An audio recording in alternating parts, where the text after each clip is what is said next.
We are live. So, hello everyone and welcome back to Satisfactory. So, last time we were in the middle of our nuclear pasta factory.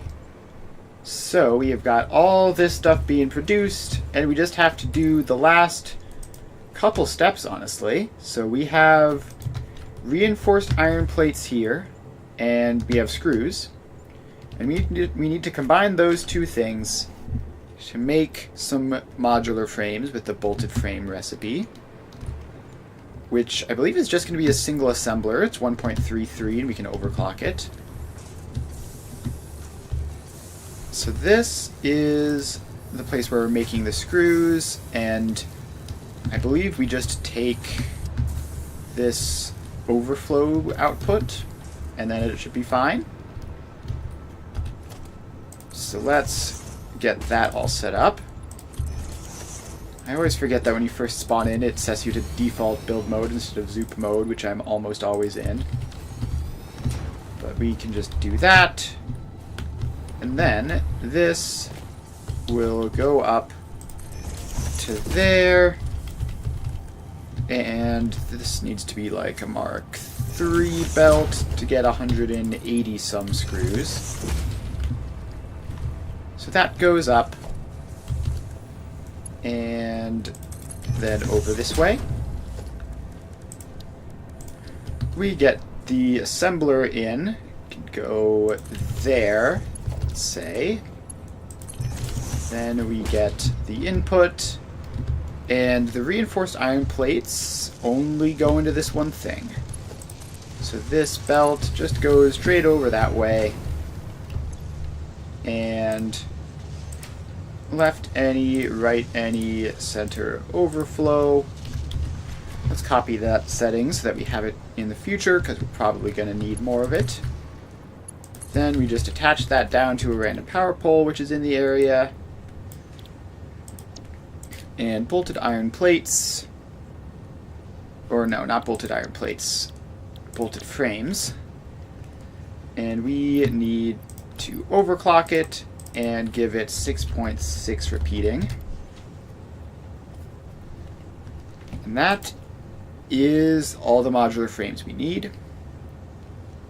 So now we have modular frames. We have to grab encased industrial beams, concrete, and steel pipes to make a single manufacturer of heavy encased frames. So we've got this here. We can't actually do that because this is too low. It's too low to the ground for those power poles to not be in the way. Alright. Where are the encased industrial beams? Is that these guys over here? Yes. So we've got encased industrial beams there. We've got our modular frames there, obviously. We have this concrete here, which I assume is the remaining concrete. Let's see, what else? We have two places that the concrete go, encased industrial beams, and then directly into the heavy encased frames. So yes, this is the other source of concrete. And the steel pipes. Oh, do we still have to make those? We might have to take iron ingots and make iron pipes. So where are those? If we just drop down to this level, do we have any iron ingots? We've got a big giant belt here, and this sort of side offshoot, which I assume is where our iron pipes are going. So we can just build this down here, because it's just literally two constructors, and actually we can just do one constructor that's overclocked again because it's like 1.2. So you go in there and you make iron pipes, and we need 30 of them. So we've got that going. And where's a power pole? Let's bring this over there. Alright, so we have this, and let's give it a sink just so that it has one. And you go like that. You go across to there. And then this has to find that power line to attach into. Alright. So that is that. Now we just bring this up.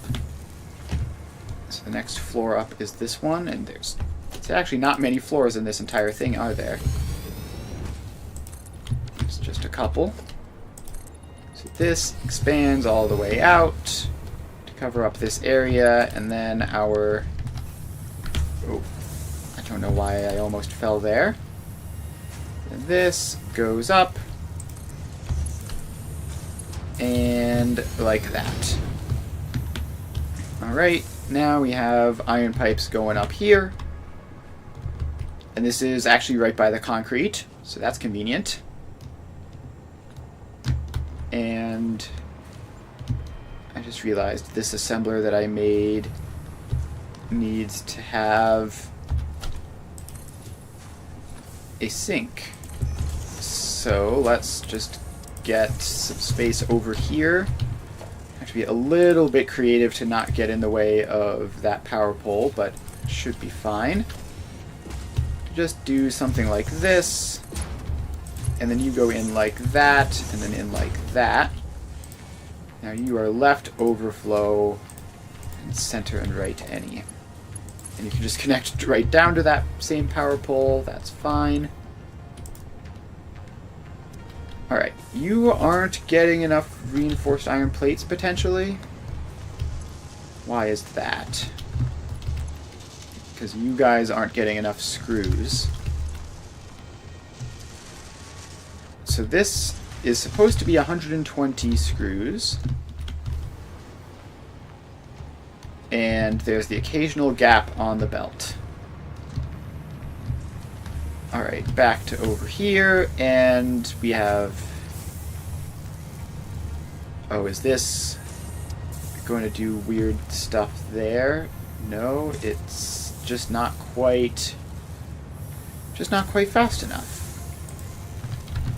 Alright, so we need right any center overflow. But because it comes in these giant gaps, is there any way I can prove that? No, that's already Mark 4. And it's 306 out. So I can't make this closer to reduce the gaps. Alright. So yeah, what's happening is that too much is getting sent down that way, despite the fact that it's overflow. So what we need to do is how do we solve this, actually? Because we can't have a buffer super easily. Actually, we could put a buffer in here. No, that wouldn't work either.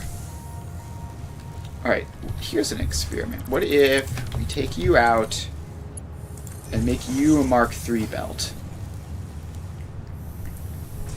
So now you can handle more than 120 at the start, and then it'll catch up. Yes, alright, this is weird. But so now, this has enough speed that any gaps which form because of the bursts can get filled in from the new production. So that's fun. I've never had to do that before, but we were able to figure out a neat little trick pretty quickly. Alright, anyways, back over to this. You are still going to have to get that to trickle through. And it somehow looks even worse now for some reason. It's down to 93%. Don't know why that is. I also don't know why this has completely fully saturated. Is this right overflow center any? Yes. Is this getting exactly the right amount? No. This is sitting at 80%. So we have a steel beam output problem then, which is that this isn't getting enough, which means we're sending too much over there. So let's figure out this math. So we have what I assume is 60 in here. Yeah, so that's 60. And this is more than 60. So we go... Oh, I see. This needs to be, at the very least, something like that. Possibly something like that, even. So we have 120 there. We send 60 over this way. And then that 60 gets split into... what? Into 2. So 30 and 30. And then that's 15. And then that 15 gets... Hang on. So that's 15 going in there. I don't know how this is working. I really wish I had labels so that I knew what was supposed to be happening. So we have 120 there, 60 here.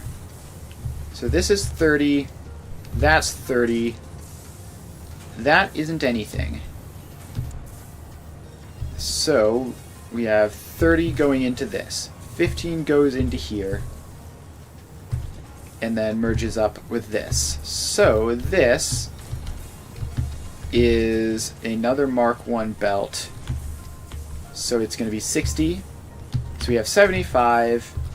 And then we split the 75, 25, 25, 25. So that should work. We should have fixed that problem now then.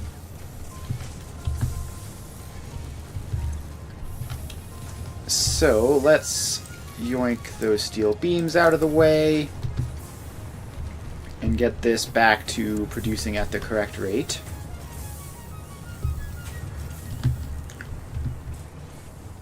And this should be going correctly now, and it is. So you should get up to 6, yeah, comfortably before the cycle happens. Make sure it's not too comfortable. We don't want this one to overfill. It looks like it gets up to 7 just like the exact instant before the cycle. And that looks stable-ish. Alright, so that should be fine. And then this one should get like 1 steel beam every blue moon, basically. Like 5 per minute. Almost 6 per minute, but still almost nothing. So there goes 1. That should be all set and ready to go.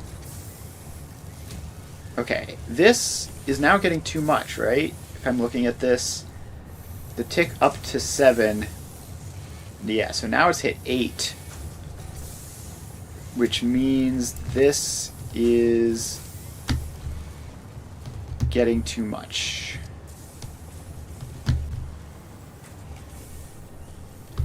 Okay, so this belt is buffering. It's not getting everything through. So why is that? You're a Mark II. How much overflow is even supposed to be in here? A Mark II should be enough. If I make that a Mark III, does it... It shouldn't matter. So we should have 120 going this way, 25 going out, and then the rest of this stuff going in.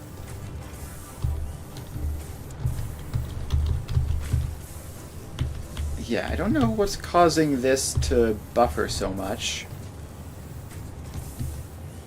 but it is messing with the ratios all the way over here. Let's see, if I just yoink some, will that do the trick? Because if that's getting too much, then this one is not getting enough. Alright, so we have that, and now this is going again. But it still looks like a more or less full belt, although there are gaps now. So maybe that was the problem. It was just couldn't be pre-saturated like that. It would break. That's weird. I don't think we've ever had that before. No, it looks like it is starting to fall behind again.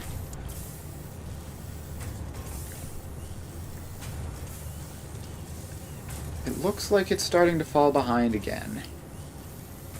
There's just like the occasional stutter at times like that, which eventually will get worse and worse until this backlogs all the way again. Alright. So why is that? What have I done wrong? Have I tried to put too much on a single belt? Is this belt... That belt is Mark 2. This belt is Mark 1.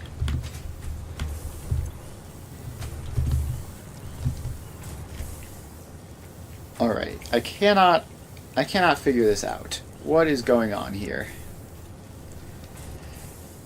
This is the problem with building hyper-compact things like this. It just sort of keeps doing what it's doing. And, like, it's not...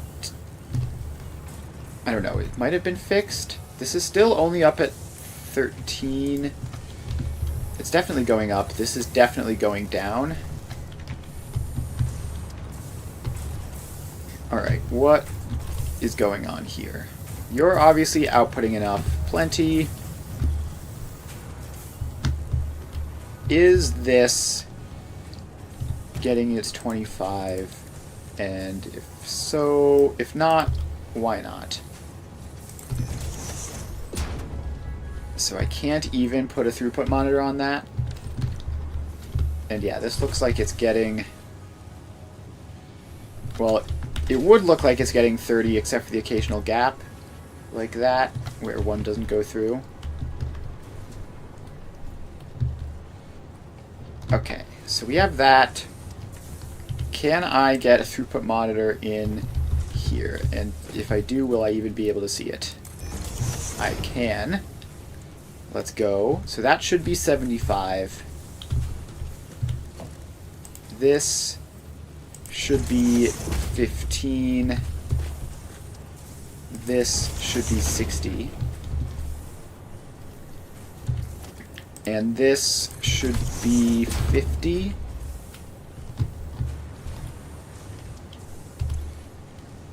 Alright. This looks like it's going correctly, actually. I mean, this is showing 25. These ones are bugged, apparently. Perhaps unsurprising, considering the tiny fractions of belts I put them on. But yeah, this is showing 25, which is exactly what this needs, and that's nice and stable, and this looks like it's good.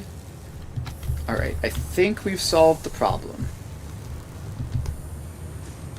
So now if we go forward to this, you're going at 100%. Ooh, a Nobelisk present. How fun. What do I even do about that? Do I just leave it there? I'm just going to leave it there. I forgot I even still have the Christmas event active. It's kind of funny. It's not often you get a Christmas present on the 16th of January. Alright. Anyways, what were we doing before we noticed that problem? We were making our heavy encased frames. So we have the steel pipes, we have the concrete, we have the encased beams, we have the modular frames. So this is pretty much all just in this area. So let's bring this foundation all the way over to here, because this is the approximate area of the other three. And we're just going to build out a nice big platform for a manufacturer. So there we go. That should be plenty. And we only need one manufacturer. So you go in there. And then we just have to get this up. So you go up to here. And did you get set? No, you didn't. There you go. So that is the encased industrial beams, which can go in there. And let's actually set this up. So this is heavy encased frames at 2.5 per minute. And there we go. Alright, so the next step is we have our concrete and our pipes. So we get some foundation over this way. And you just get to keep on going up through your existing floor hole. You are going to need to make a floor hole like that. Is this the right spot for it?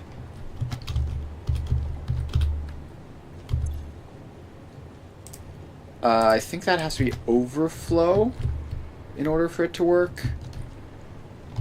I think it should be fine. Yeah, it'll probably be fine. We'll figure it out. If it ends up breaking something, then we'll notice. So this is just like 18 point something concrete and like 30 something pipes. Alright, so this then comes out over to here and then goes in. And this comes out and goes in there. And then finally we bring the modular frames across.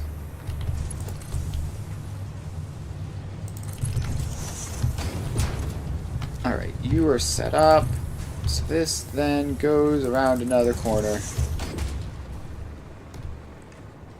And forwards it goes. And then we turn to go over this way and in. Alright, so you then get powered up down there, and you get a sink.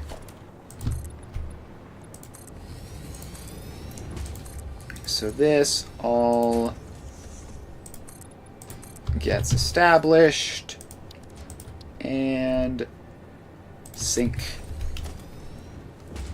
and smart splitter. And we only need literally 2.5 of these a minute, so should be nice and slow. Alright. Heavy encased frames done. Next step is to, well, I guess we should make sure that this is all working. We do have our modular frames coming down this way. I don't see a single little bit of concrete, though. Which leads me to assume that... Let's see, was I wrong about how this works? We have our concrete input, which is like 68.33. Then we go to here. Oh, I see. Yes, I was. This has to come out here. Otherwise, it doesn't work because of how fast I made the belts. So we just have to flip that around. You go up to there. And you are left overflow. And you don't exist. That floor hole doesn't exist. Instead, we just have this going in to that. And that should get us our extra concrete.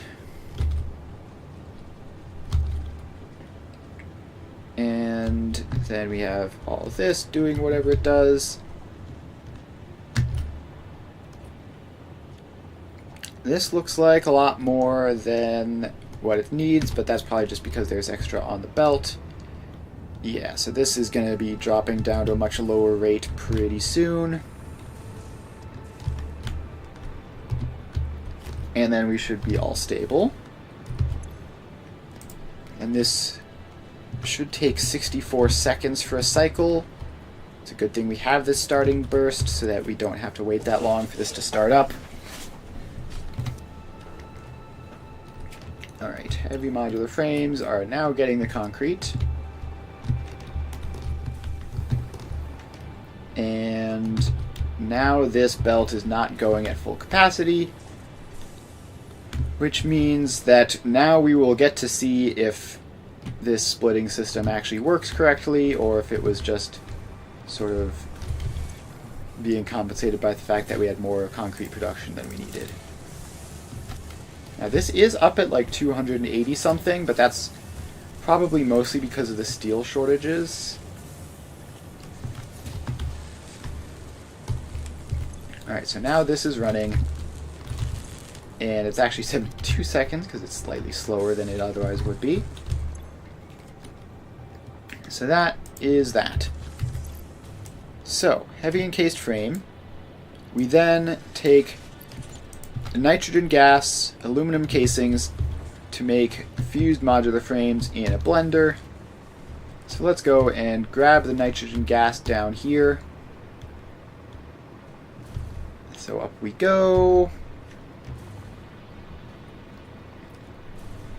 And let's see here. The nitrogen gas is in a pipe somewhere.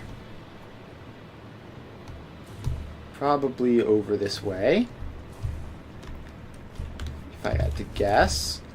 It's hard to see from underneath, but did I put the pipe down? No, I must not have. Alright, so we hop up here. Nuclear pasta, nitrogen. Alright, so we just need a floor hole there. We need you to go into the floor hole.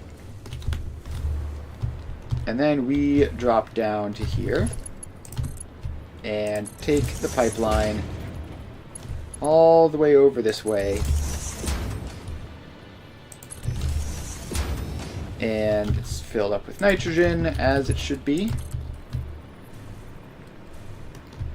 So this has to go all the way out to the edge like this. And then forwards and down. Alright, so where does this even go? I guess we can fit it down in this small area. It's not ideal, but it should work just fine. And now we just keep dragging the pipe down until we make it to the factory level. Down we go. Down we go. And we can just keep on going down. Alright, so that is where we need to get to right over there, which means we're almost at the correct level. Just a little bit more. And then we need you to go out to somewhere on this floor here. So let's try there. Does that look good? Yeah, that looks fine. Alright, so now we just have to...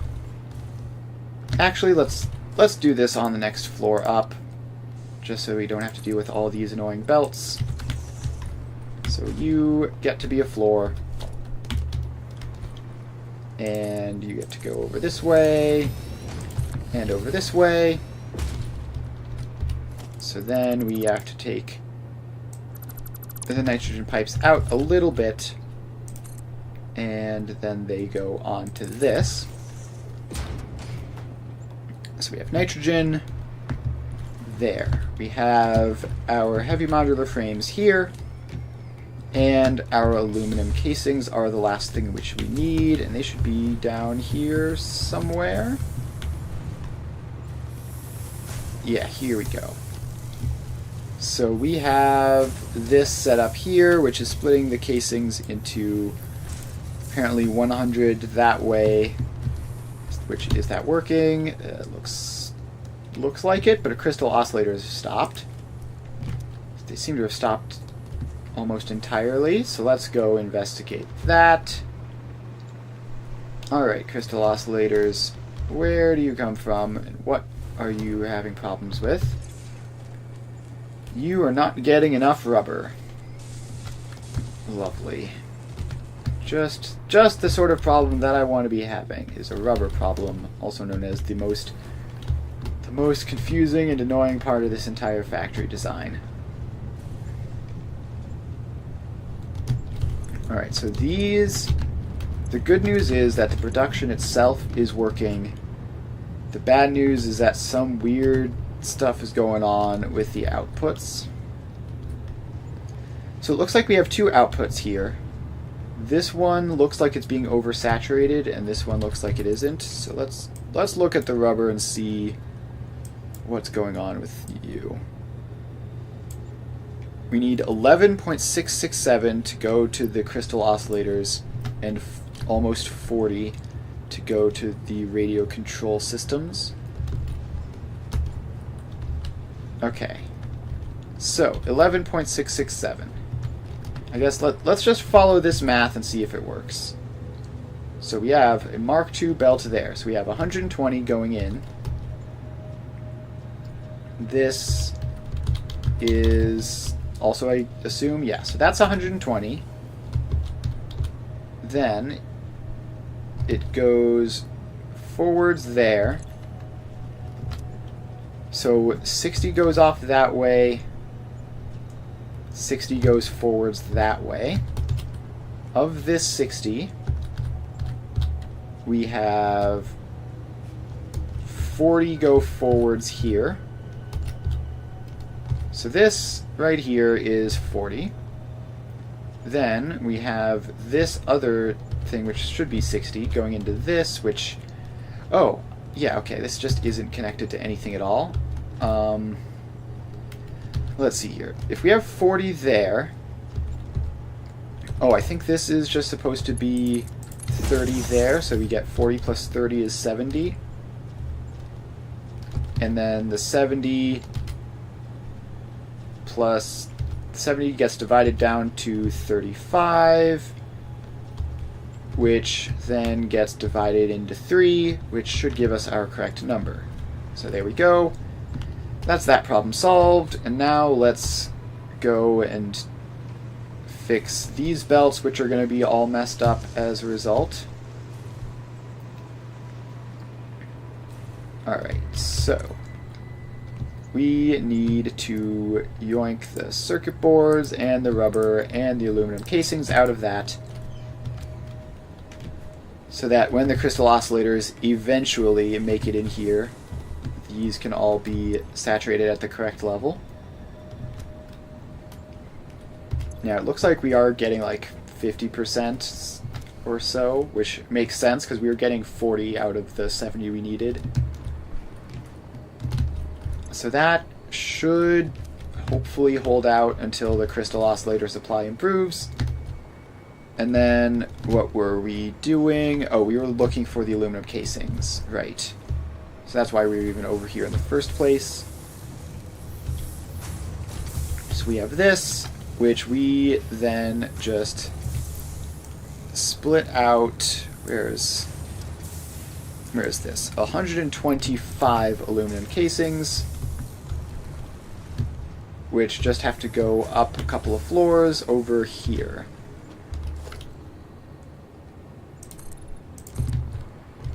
So this comes over here, and we cover over the splitter.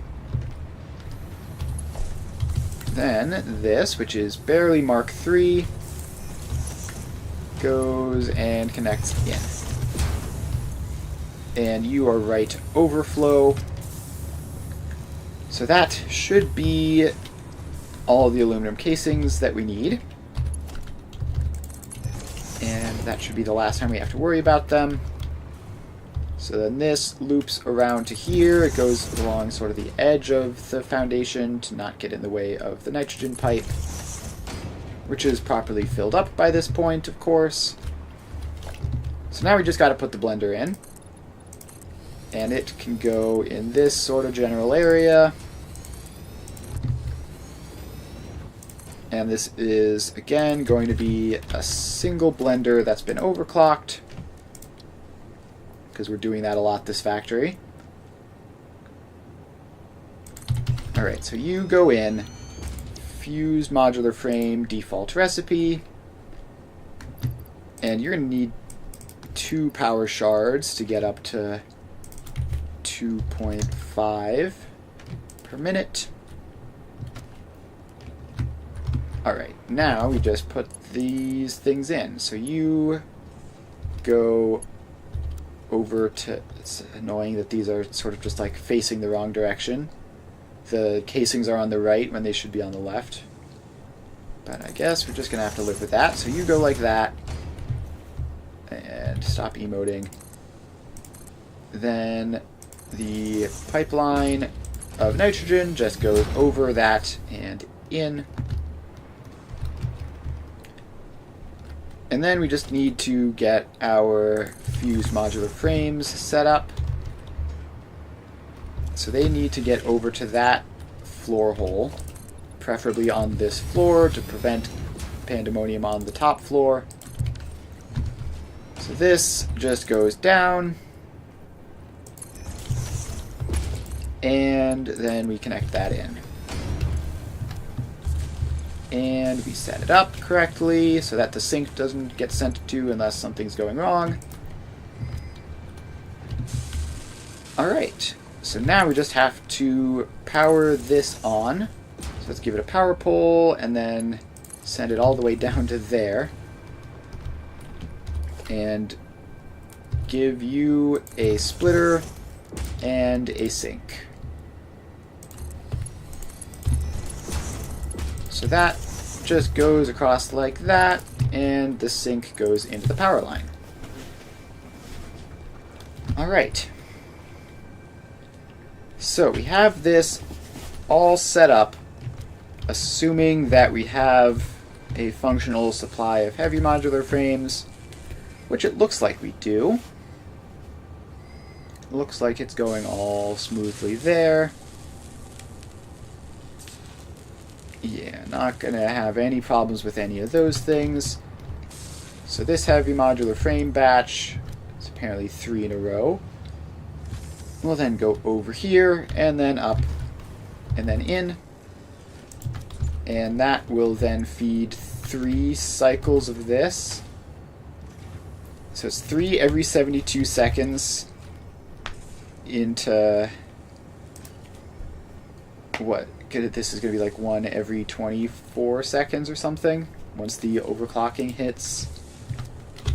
Which, there we go. That goes up, and fused frames. Gosh, it just takes... the Mark 1 belts, they always just take so long to go. But up we go. Just a bit of a lift. And I forgot to connect it in. Hang on. There. That goes in. And we're now going. So yeah, every 24 seconds we get one of those. And that is that. Alright. If I'm correct, yeah, look at that. We have basically everything done. So we just have to make our pressure conversion cubes, which is going to be a bit of a thing. So where's those radio control units? That's these guys over here, right?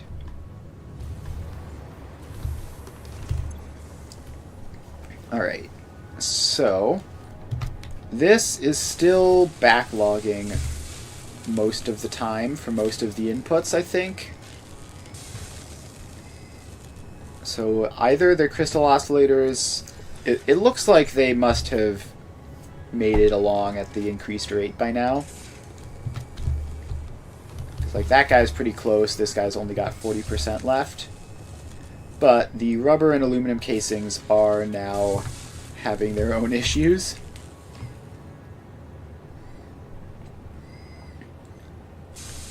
So, yeah, the crystal oscillator shows up right on time. And we're going to yoink those out of the way. And let's clear some inventory space, because we're starting to get crowded again. All this random junk. It would be nice to have in Factorio. You can have your drones just automatically take stuff away from you if you don't want it. It would be nice to have a dimensional storage, something like that. It would be convenient. It's not necessary. And it's honestly fine without it, but it would be a little bit helpful. Okay, now this belt has backlogged. Why have you backlogged? I guess we need to take out some of you guys. Yeah, so the aluminum casings don't stack very high, and it frequently needs large numbers of them, which causes situations like that to happen. Alright, so this is now going up and done. So that should be good. Aluminum casings should now be running everywhere. They need to go just at the correct rate.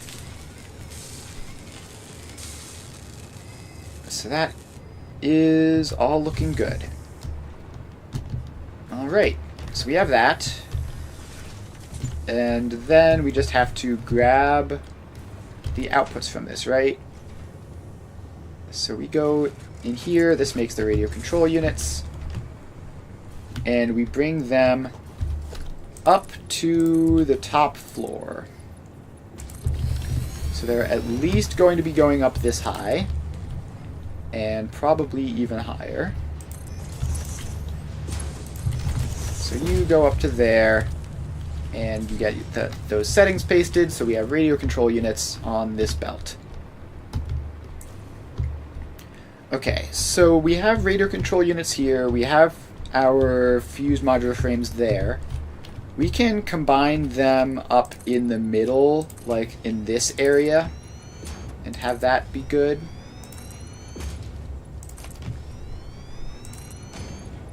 So let's get all this space. And it's literally just an assembler. So that was way too much space that I produced. I thought it was going to be a manufacturer, but then I remembered, nope, only 2 ingredients. So you go in there, and you're going to need this to just loop back. And keep going. And in there. Then we need to get the same thing for the radio control units. So you need to get over here and over to here.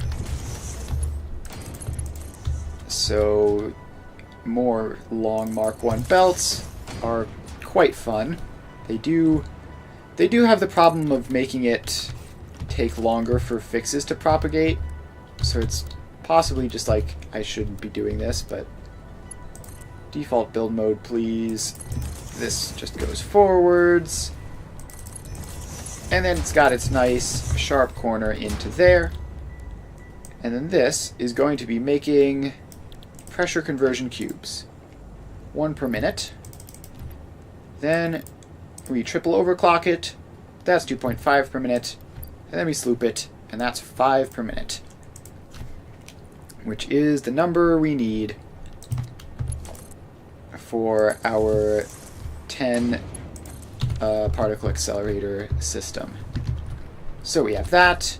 It is going to get a smart splitter into a sink, because they all do that. There There we go. And the sink also gets powered up. Alright. So this is going, and it should start running soon-ish. Now we have to worry about the actual particle accelerators. Are there... Yes, there are... There are things in here which I have not automated. The cooling systems. They're like parts of factories in various locations, but nothing that I've actually done like as its own individual thing, which I should definitely get on at some point. So we need heat sinks, motors, and nitrogen gas. Okay, well, heat sinks and motors, I can just throw some stuff in from the dimensional depot to make, although I might have to craft the heat sinks in order to craft the cooling devices. And then the nitrogen gas, I fortunately have a pipe right here. So I guess that's fine. We need to manually craft cooling systems. We need to actually set up a factory for them, because at some point, probably right after this. Alright, so we have... Because we're going to need more particle accelerators for the future. So we have an assembler, which is going to be making heat sinks. Which of these is it? I don't think it matters. Just pick one. You get some aluminum casings and some rubber. And you get to start going immediately. Actually, let's have this all on its own little power pole over here. Alright, so you're making heat sinks. And then we need a blender, not a refinery. Alright, so that goes forwards. Then we just need a box, which we can fill up with motors. So those all go in. And let's get this blender powered on to make cooling devices. And then we just need to yoink a pipe off of this, which shouldn't break anything because we have more than enough nitrogen here. Alright, so now we're making cooling devices, 5 per minute. You get slooped and max overclocked. So 25 per minute. That's one particle accelerator every 2 minutes, so we'll be able to finish it in like 10 minutes. Which should be fine as long as all the resources going into that will check out. Which I don't know if they will. It's one motor per 4 cooling systems at this ratio. So the amount of motors we have in there should be plenty. But the heat sinks, let's also get them going super fast. And we're going to need more aluminum casings and rubber, probably. How much is this? So this is 3 to 2 with the summer sloop, so it's actually like a lot. It's like 50-ish heat sinks. Oh, but we need so many heat sinks for this. It's 1 to 1. Alright, so let's grab more aluminum casings, grab more rubber, and set up some boxes to feed those into these so that we don't have to stand here and manually refill it of individual stacks. So you go into there. Actually, is that going to fit? No. You need to go further back so you can adjust across. So you get those. You get those. And those belts actually have to be faster to keep up. But this should get us going pretty well. We need how many? particle accelerators are 50 cooling systems, and we need 10 of these, so we need 500 cooling systems. So yeah, the amount of motors we have here, I believe, is going to be more than enough, because we need like 125 motors at 4-to-1. Then we need 500 heat sinks, which would be, what? Well, less than 1,000 aluminum casings and rubber, but not that much less than 1,000. So let's give those one more resupply, and then we should be good. So we got those, we've got the rubber. Alright, so this should be enough to keep this running in the short term. And it should be enough to give us all of the particle accelerators that we need. And then the other thing that we need to do, which we can go just while that cooks, is we need to bring our copper powder up. The copper powder is all the way over here, which is a bit of a distance. Let's see, do we want to bring the copper powder over here, or do we want to bring this over to there? I think we want to bring this over to there, and then build the final particle accelerator bit over on top of that. So we just take you, and you loop around, and actually go up a floor so that we don't have to do ugly crosses, but it only has to be up a partial floor, since where we're going, if there's not going to be anything directly beneath us. So you all go in like this, and like that, and you can start moving the pressure conversion cubes over, because that's going to take a good while, because it's quite the journey. Alright, so this then curves around and keeps going. So this then comes all the way over here. And are we close enough to the floor beneath us to have power? Technically, if we're down here, we're close enough to get power from the floor beneath us. Alright, so let's extend that out. Let's grab you. And can I just bring you up onto this floor? Yes, I can. Alright, so now we have power over here. And we can just bring it along. There we go. So this just goes as far over as it can. I shouldn't have put this pole right smack in the middle of the foundation. Let's actually fix that, because that's where I want the belt to be. So you actually go just off to the side of the foundation, and then over that way. Alright, so this area in here is actually approximately where we want to go. We've got our two belts. These are at 600 and 400, I believe. Let's drop down and confirm.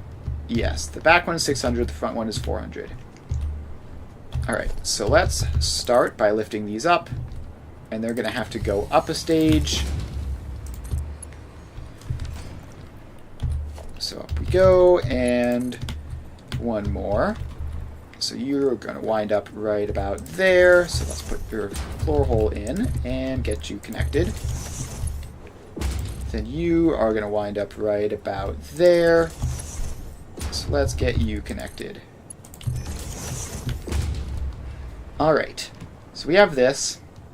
We have our pressure conversion cubes on the way. Now we just need to sort of make a platform. And then we're going to need to hop over and grab the particle accelerators, and then figure out, I don't know if a blueprint for this would be something that we can do. I don't know if they'll fit in the blueprint machines. We'll have to figure that out. Alright, for now we can go all the way over here. This is still running. Hopefully, though, it's finished. It has not. We're only up to 170. Which I guess just goes to show how quickly we did that. None of these are anywhere near running out of anything. So we should be fine. We should be fine on that front. Let's grab the cooling systems that we have so that we can at least get over here and take a look how big the things are. Do they fit in a blueprint? And how do we need to place them? That power pole floating in midair is absolutely horrifying. I should go and fix that at some point. So we have that. We have a particle accelerator. Okay, so one is going to fit pretty easily, and there is simply no hope at all for fitting two in. So the recipe here is just copper powder pressure conversion cubes, just the two things. So let's get a wall up a little bit and see if this will fit vertically. It very well might not. And if it doesn't, then that will make this marginally more annoying. I do like having my production split like that on two separate floors. Yeah, okay, so that's too tall. How too tall is it, though? Just like the teensiest little bit. So I think a one wall high foundation will work, which is a bit gross because it's gonna be hard to fit under there. It's gonna be less convenient, basically, is the only problem. But if it works, it works. Alright, so that floor goes in like that, and the particle accelerator does indeed fit on top. Alright, so that's convenient. Now we just need you to just get placed in, just basically however, as long as there is some space on the front and some space on the back. So then we get a merger in, which then expands out something like that. I don't know if this will actually tile nicely. The particle accelerator is real close to the edge. We'll have to hope that that works. And then the inputs. Well, I mean, there's not really much of anything to do with them aside from just get them on the two separate floors. So you come down like this and fit in there. I guess you can face that way. And then this is on the floor above. So did we put the recipe in? No, let's put the recipe in, might as well. And let's call this particle accelerator. There we go. Clear the blueprint. Clear the blueprint. And then we go to particle accelerator. And we see if this will tile correctly. If not, I think we just don't use it. Because, like, the amount of work that this saves is basically nothing. Because it's only a single building. It doesn't even have a built-in power pole thing because there's only a single building, so why would there be? Alright, particle accelerator in blueprint auto-connect mode. There. It does tile. That's convenient. Alright, so we can just place the 3 of these that we can place. Get them all powered up. And then we just need to get power and foundations along for this whole thing. Alright, so this all expands out that way so that there is technically a floor under this. And I'm sort of regretting having those face in now because we're going to have to go underneath the floor to access them, which is kind of annoying. Alright, then we can have our power lines run out this way. And we are going to need them every so often to prevent us from falling out of the sky.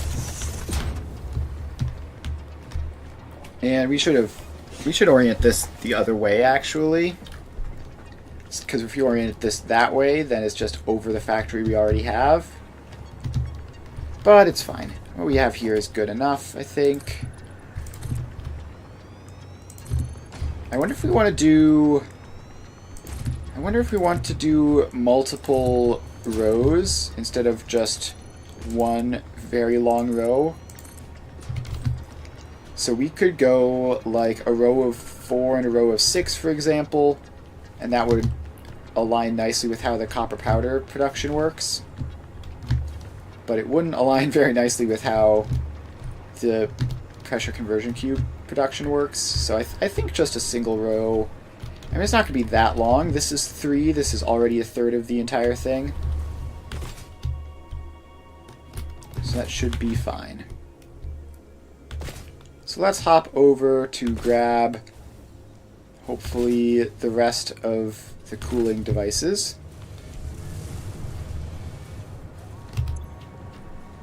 So this is fully caught up on the heatsink production. This is still going. And that's another 173. Alright, probably good. We can clear more junk out of our inventory. Not that it matters, because it'll be just instantly replaced in a moment as soon as I do anything. Alright, I can get rid of all those copper pipes. That's 3 stacks down. I don't need empty canisters basically ever. Some cables are not needed. 3 stacks of quick wire can go. Alright, so let's grab those. This is enough for another 4 cooling systems. So that brings us up to 7. We need another 150. Gosh, this stuff is expensive.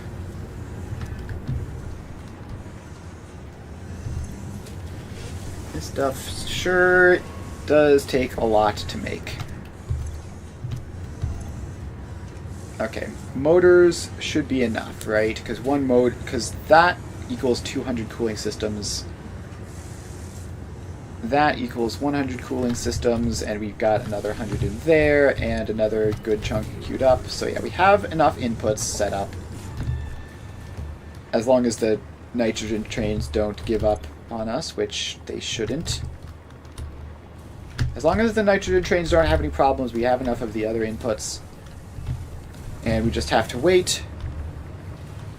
We just have to wait for our cooling system production line to finish. And if we need... Hang on, how many did I say we had? We had 3 placed. We have enough to do another 4. We have 3 placed, we have enough to do another 4. That is 7. Which means we need 3 more, which is 150. This is 25 per minute, so 150 divided by 25. So we're 6 minutes out of having all the cooling systems we need, and it's actually better than that because obviously this has been producing in the meantime. So now we only need a couple more. I'm going to go over, and I guess we can build these while we wait. Just go back and forth is the most efficient use of our time. So we hop on over, and we just have to make it all the way over here. And blueprint particle accelerator. Come on, line up. Thank you. That's number 4. That's number 5. That's number 6. We're going to need to expand the foundations out even further. And we're going to need to power these particle accelerators on. Alright, we haven't missed any, right? Right. Alright, so we're 1, 2, 3, 4, 5, 6. We should be able to get 2 more in. Oh, we're missing quickwire. It's a good thing I just deleted 3 stacks of quickwire like 30 seconds ago. Wouldn't want to accidentally have enough of that to craft the buildings. I didn't realize this needs 500 quickwire. That's ridiculous. Well, that's gonna take a while. And there's not really anything we can do to speed that up. Just sort of have to wait for it. And that might wind up being the limiting factor, not the cooling systems. And it wouldn't have been if I hadn't deleted that like 1,000-some quickwire in my inventory just a couple seconds ago. This is why I don't delete things, because stuff like this happens. Alright, so you are in. We are up to 1, 2, 3, 4, 5, 6, 7. So we're up to 7. We have the cooling systems for 8, but not the quickwire. The quickwire in this stacks up to 1,500 in the dimensional depot. So we don't need to pull any extras in. The dimensional depot will be able to hold enough quickwire to get it all set up. And the pressure conversion cubes are backlogging quite a bit by this point. We might have to clear some of them out in order to get nice clean belts. Over here, we've got another 70 of those. Alright, we are, I believe, 8 cooling systems short, so that's just like this last cycle here. Once these get through the belts. 6, 7, 8. Alright, so we have all the cooling systems we need. I'm going to let this run a little bit more. And no, I only have one more Mercer sphere. I'm not wasting it on this in case I forget about it. So I'm just gonna let that run a little more for. I mean, if we're inevitably going to need more cooling systems for future particle accelerator related things. So instead, I'm going to head over here. Quickwire is up to 500, so we can build one more of these. And from there, it's just a question of hooking all of the parts up. So we go all the way out here. And we pop that in. And then this has to go all the way down there. And wire is too long. That's a good sign. So this is going to go all the way over to here. And should be enough to provide power for all the rest of the particle accelerators. Alright, now let's get underneath to expand these foundations out, and then we can start putting in the splitters. which, yeah, having 10 of these is just like mildly awkward because we need to do a 1 to 5 splitter. But it's fine. There we go. We actually don't have to do a 1 to 5 splitter on the copper powder side because it's set up in batches of 400 and 600, which just work better for this actually. Which is kind of funny. Just being unbalanced like that just makes it massively less annoying. Okay, so let's start by running this row along. And yeah, you can... That intersection just looks intentional and normal because it's precisely on the center. So that is fine. We don't have to shove all of our power lines over one more. Alright, so we have all this. Then we need to check the quick wire. We can build another one.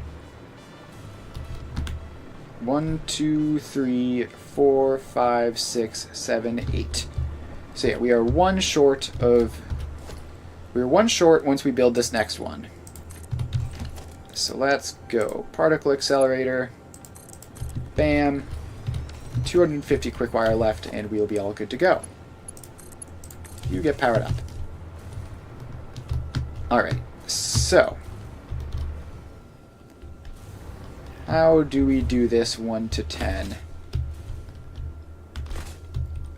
So we have to go over here and just start putting the splitters in.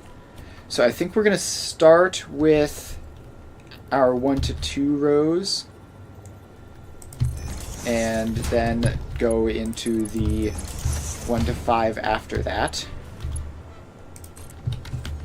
So you go out like that, and then all the rest of these have to do the same. The amount of space here for just a single machine is quite large. So we're going to need to possibly think about designing more compact systems in the future. Like, if we can have like a bunch of these in a box or something, that would... A square grid like that or something would be way more space efficient. Alright, so then that one goes in, gets these two, and then we just have this last one, which gets you, and then the next one that I'm about to build. Particle accelerator. I don't know why it tried to rotate at that time. But there we go. That's all the particle accelerators built. So those belts go along like that. And you get powered up. Alright, the settings were preset. Alright, so now we have to set up the 1 to 5, which we can do it like it's a 1 to 6 with an extra output thing. So you are going to be the extra output one. Actually, no, that would be dumb. There's no reason to do that. The extra output can be all the way over here, and that should make it easier. So you then get a splitter, which goes from there all the way over to here. Got to go back to default mode for this because it's all compact. Then we have this one get a splitter. Wait, am I dumb? Did I mess this up? 1, 2, 3, 4, 5, 6. No, wait, no, because we have to have the one extra, right? I remember that. Alright, so this goes here and gets you, and then all the way over to here.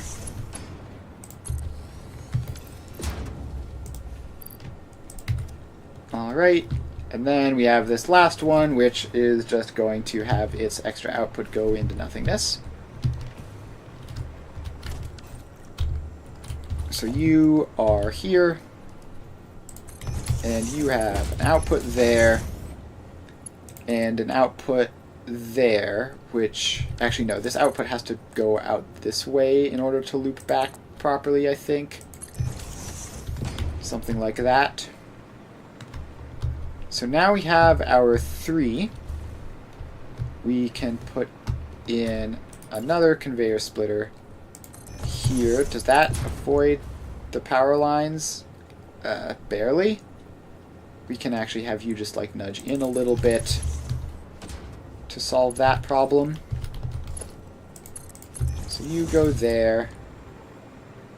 You go all the way across. It's an insanely long journey for a Mark I belt. For the inside of a balancer.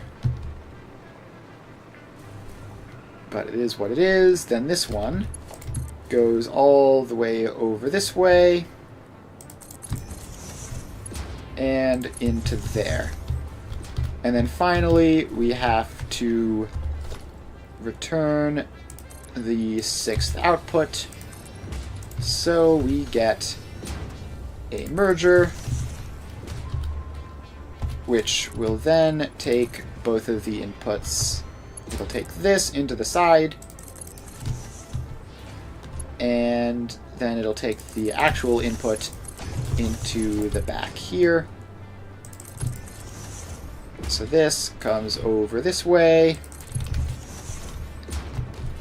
and it goes down a level. So that connects up. Then we just pop down here, expand that across, and out we go. So I think this wants to go around the copper powder belts so that they just have free reign to do what they need. And then it loops back into here. Actually, no, it loops back into the center because that's where the other belt is. So you are then just going to go across all of that and officially connect it up. And it's going to take it 1.5 years to get there, but it'll get there eventually. Also, I need to make this area not so much of a power dead zone. So, like, this power line isn't going to do anything useful except just be physically present. There. So now we won't have power dead zones. And we can hover along from the pressure conversion cube over to the reactors without any issues. Alright, so now we just have these two. So the front, is the front one the 600 or is the back one the 600? So the back one is 600, the front one is 400. So all we have to do is get these guys going forwards. And you go forwards like this, you go forwards like this. So you're 600 and you're closer in, so you're going to go first as just a ordinary old 1 to 6 splitter. So we're going to have to creep all the way under here for this, which is awkward. Alright, so this... Oh, these need to be Mark IIs, right? Because it's 100 each. Yeah, these need to be Mark IIs. I'll get the lift side of that while I'm down here. Unfortunately, I'm going to have to also visit the top side to get those lifts. Alright, so that is 3. And then we have to do another 3. So you get a splitter. And you go 1, 2, and 3. Alright, so we have those in. And then we just have to do a 1 to 2 splitter across them. So you get a splitter, which sends at least 300 into each. And yeah, this is why I didn't want to have to make this a 1 foundation tall area, because it's just very short. Alright, so that is in.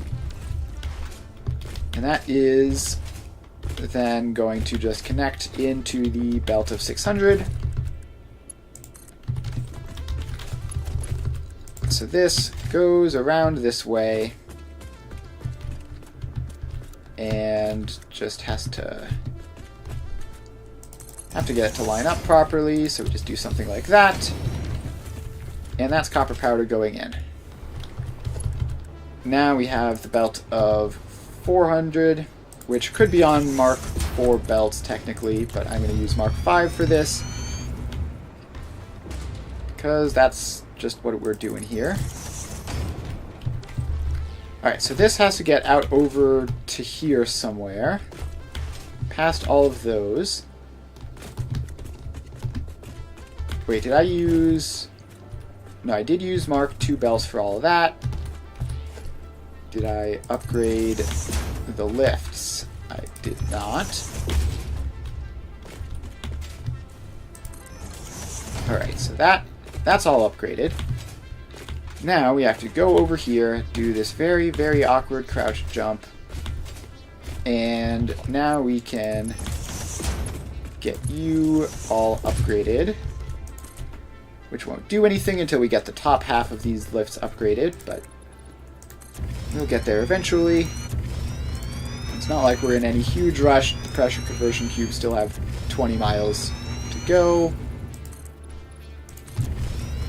Alright, so that foundation all expands out. Then we have just a 1 to 2. So you go there, and you go into there, and across to there. And same thing over here. So we get you go in there, and across to there. And then this takes a belt back like that, which needs to be Mark III. It needs to be Mark III because it's going to be carrying 200. And then it needs to line up correctly, which it didn't quite do a great job of. So you're Mark III, and you are Mark III, and then you can be the Mark V belt, which just comes out and goes over to here. So now we bring this all the way back and connect the copper powder up. Alright, that's in. One last step, which is to get all of these as Mark IIs so that they work properly. These Mark I belts are not going to be handling that. Pressure conversion cubes seem to have not shown up quite yet, which I would have thought they would have done something by this point. There we go. Alright, pressure conversion cubes, where are you? And also, where's the little light that can be green or yellow or red? I don't see any convenient little light on these guys. Oh, you're not even connected up somehow.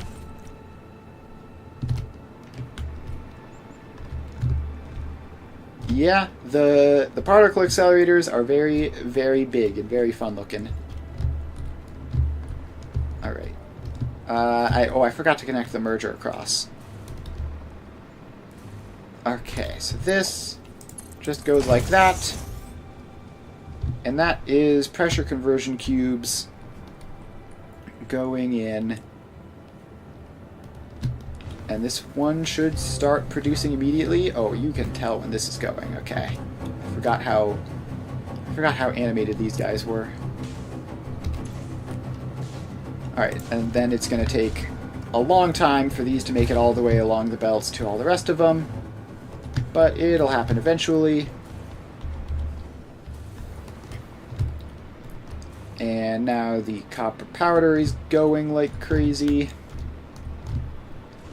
Yeah, these make fun sounds that do cool animations. Particle accelerators. And they also take a variable amount of power throughout the entire process. Which means that you can't quite tell exactly how much it's going to be until they're just sort of all running. Alright. Did I miss any of the rest of these? They should all be powered up, I think. Looks good. Alright. It looks like they're all connected to power lines. And I'm not getting anything to click on when I do that. So these are going. And they finish every 2 minutes. And the output is all the way over here, because of course it is. So we're going to have to go all the way down to this side.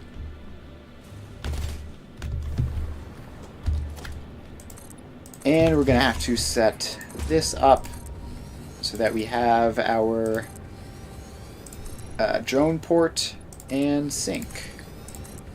So the drones on these are being powered from the space elevator side.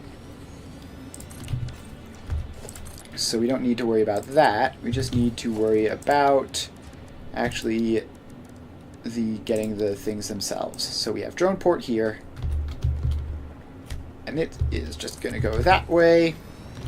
And then past it.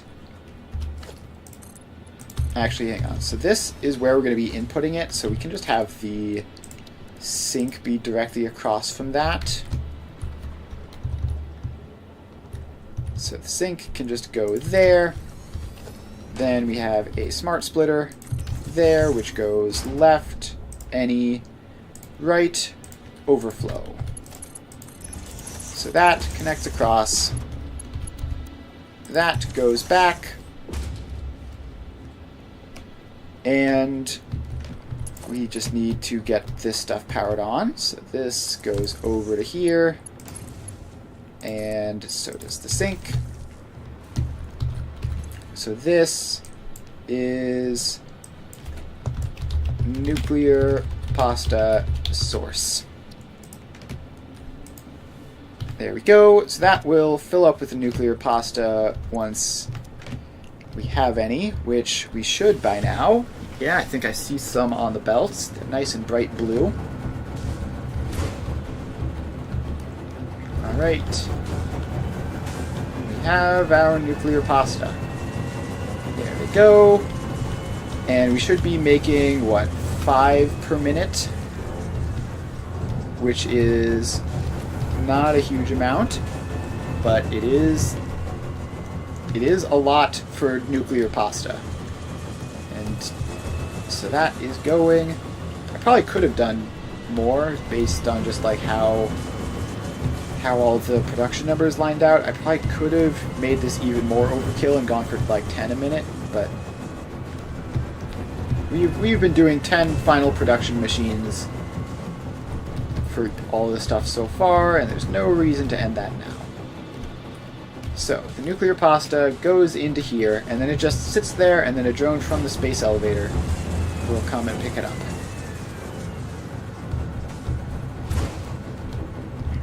Alright. Are all of these running, or are these ones at the sides? These still haven't gotten quite yet? No, they're going. They are going. Alright. So that is that. And then we just have to hope that we haven't messed up with the numbers for anything, because all of these inputs need to be going at 100% in order for this to work. We haven't forgotten anything in there. haven't forgotten anything that I can see. Alright, these are stuttering a lot, which is maybe a little bit surprising. So, are any of these guys not getting enough nuclear pasta? It doesn't look like there's a huge nuclear pasta shortage, but these belts are definitely stuttering, which I don't like. I do not like it when my belts stutter. So, did I forget anything anywhere?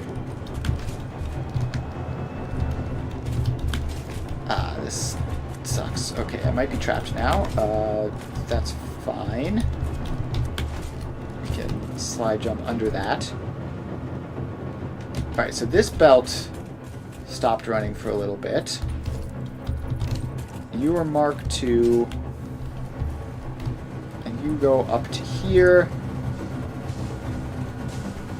Okay, it must be that this is filling up entirely. So these should stack up to like 500, right? And it's probably getting there. So I don't like that. I really dislike belts that stutter like this. I want them to be running at full capacity.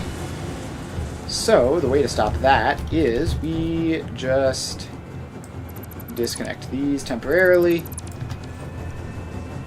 So these are now going to run out of copper powder just a little bit. And then when we add the copper powder supply back in, it'll be at the exact correct number so that things all work out. We're going to need to let these get pretty low, though, because of just how close it has to get to filling up completely in order to work. And like there's a lot of copper powder on the belts and everything, so that is going to have to be accounted for as well.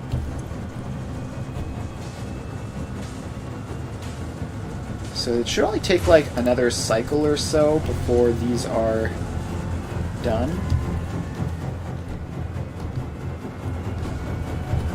So let's let them cook a little bit. And eventually, once this next cycle finishes, which is very, very loud, by the way.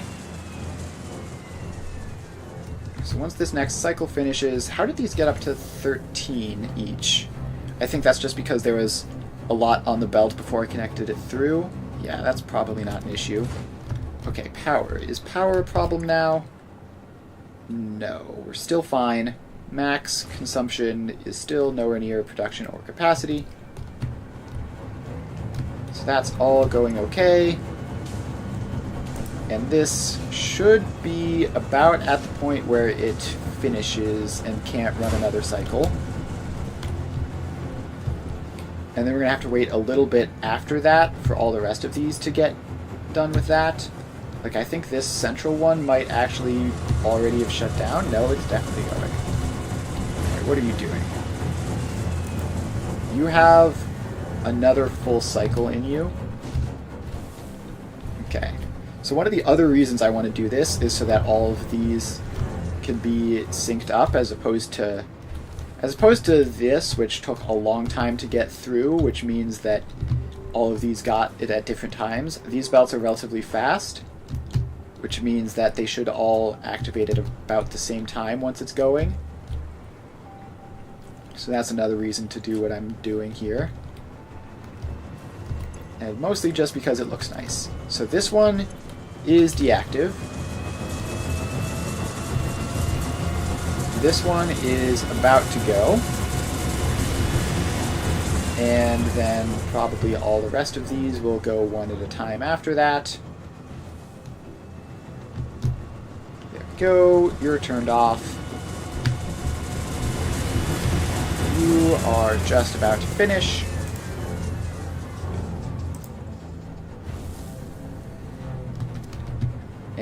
And, alright, it looks like there's just a couple of these guys left. Like this one is got its cycle left over. Alright, almost there. I think this might be the last one. No, I see some lights going on over there still. Right, you are almost done.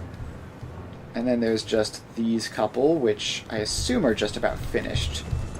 Yeah, so you've stopped now. You're probably about to stop. You're about to stop and go down to exactly 0 copper powder. Alright. So we are now all chill. None of them are running. So now we can...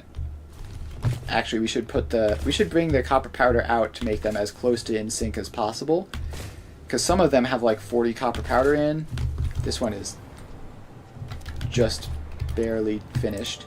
So if all of these have 0 copper powder when we start, then that will have them all on a much more even playing field. So let's do that. And that. And that one only loses 14. So we're almost there. And then we should be able to turn this on for good in a second, assuming nothing else breaks. Alright, so all of those are completely empty. And now we can hook them all up.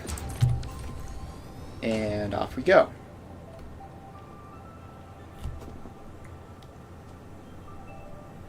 So those are now getting their copper powder, and they should be turning on.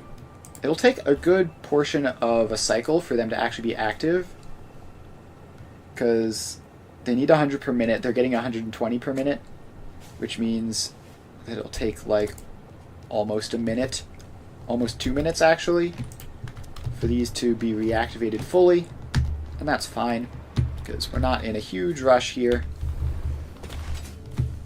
We want to get them all synchronized up nicely, not necessarily concerned about the exact production numbers at the moment. Because we only need 100 of them for the phase, and we already have 36. And we're making 5 per minute, so 100 total is like 20 minutes total, which is basically nothing. And if we have 36, obviously, then that's going to be a big chunk of that. 20 minutes already done. So this is now going. And these are at 100, and 140, and 100. It does look like the head start some of them get is making a pretty significant difference. If I wanted to get them perfectly synced up, I would do it with a power switch. But I don't care that much, honestly. It's too much work setting that up. And it would be kind of weird. Alright, so this is all good. They're gonna boot up any second now, I think. Yeah, so the first ones should possibly already be going. Yes. And now these are going. So this is 600 a minute, this is 400 a minute. And let's just get throughput monitors on them to confirm that that's the case. They should be pretty stable at those numbers, but I wouldn't be surprised for them to be ever so slightly off. Yeah, so they wobble around a bit. It's not an exact science, but it looks like it's somewhere in that vicinity. Because of the way they make up the 600 and 400 a minute, there's a lot of like gaps and stuff. It's not just perfectly even throughput. I could get it to do perfectly even throughput if I really wanted to, but I don't care that much about it. Like I could set up systems to limit this to exactly the numbers as opposed to just adding up bells which equal that. So if I had a belt that was limited to exactly 400, then everything coming off of that belt would be perfectly balanced. But it's not necessary. It's not necessary at all. It's a bit of work that doesn't need to be done. So this is all going. I don't see anything going in any of those sinks down there for the copper powder or the copper ingots. So I think we can just safely call this one a victory. And then we just have to head on over to the space elevator and get the input side set up over there. And then we will be finishing phase 4 in just less than 20 minutes, probably closer to 10 minutes by now. Plus travel time, of course. You have to get a drone over there and back. So yeah, this has 40 nuclear pasta. No drone currently in it. So let's respawn to get back to the hub. And then we need to take this hypertube, take that out, send it over this way, swap to the jetpack, and off we go. So now we can just cruise on over this way until we get to the space elevator. Alright, here we are. So we can just land here.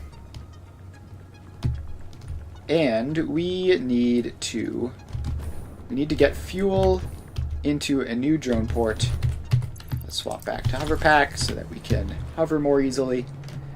So we need to get the fuel into a drone port and get that drone port into this output over here.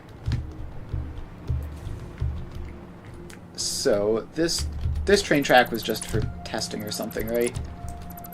Yeah, we can get rid of that. Grab a drone port.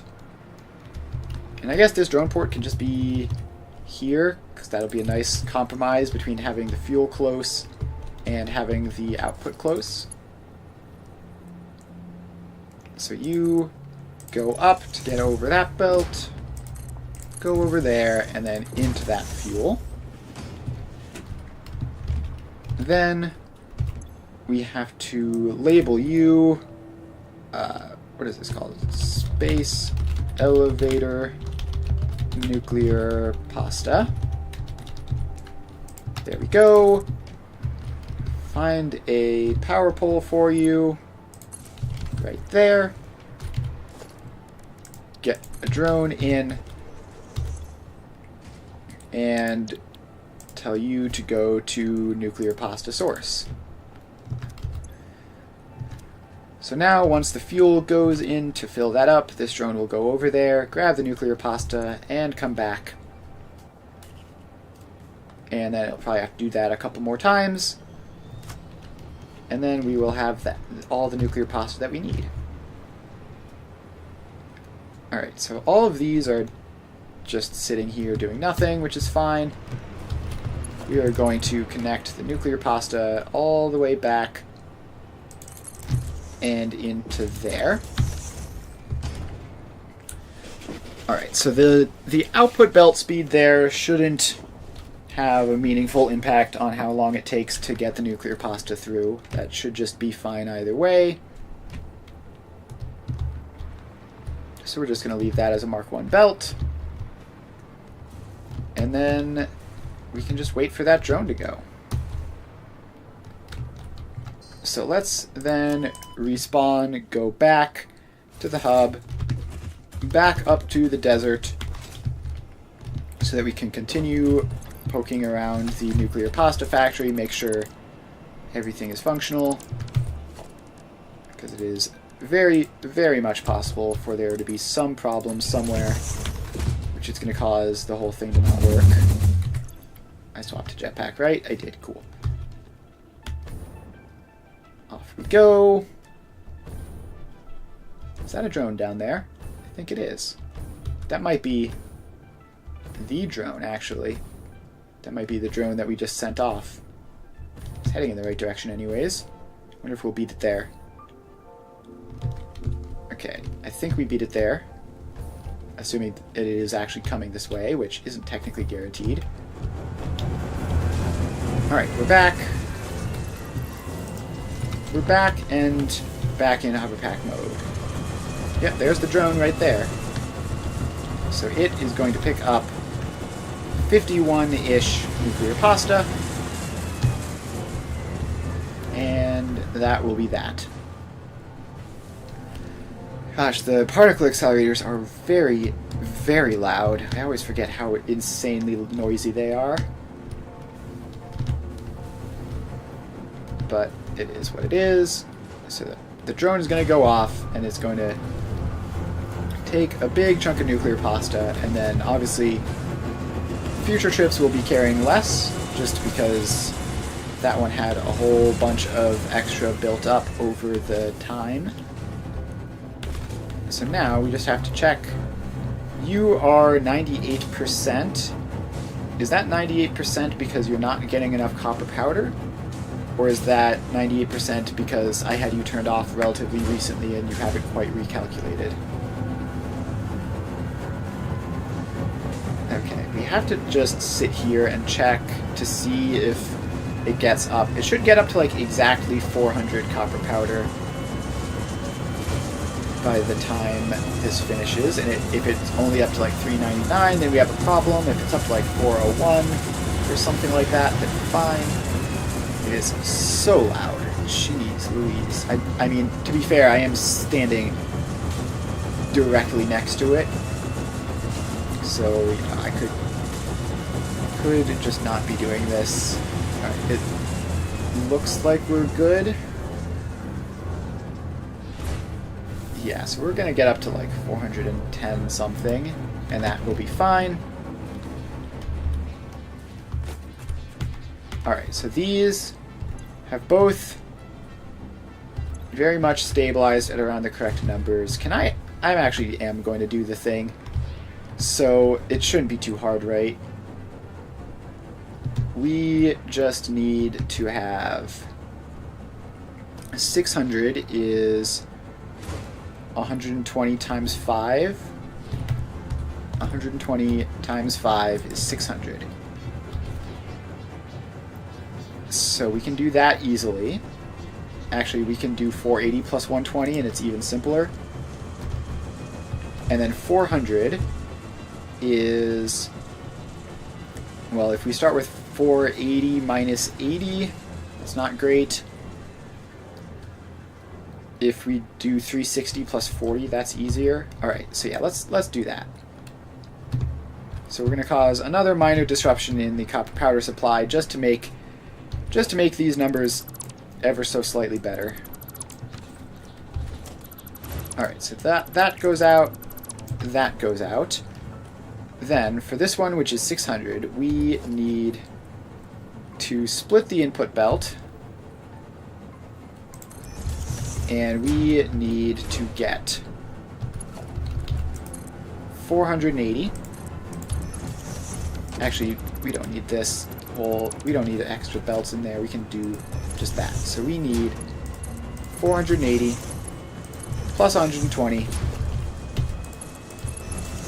equals 600 exactly, and there should be enough input to fully saturate both of those, and that should give us a nice, clean, precise 600. Then for the 400, we need to get a... this is kind of cramped now for this. So we need to get a 480 belt going in. Then we're going to need to split off 120. Actually, that doesn't need to be a smart splitter. This one should just be a regular splitter. Left any center overflow. Mark II belt. And then we get 40 plus 40 is 80, looping back in like that with medium priority. And then the additional 40 going forwards like that. And now if we set that up, and we set that up, so this should be 480 minus 80 to give us a nice, clean, precise number. Like this is at exactly 600, and perfect. And this one spiked up to 420 a bit, then down to 390 for most of the time, and that should work out to exactly 400. Slightly less clean, but still pretty dang clean. Assuming that the math works out, which seems like it does. I don't like that it's constantly showing 399, but that's probably just because of how the cycle started.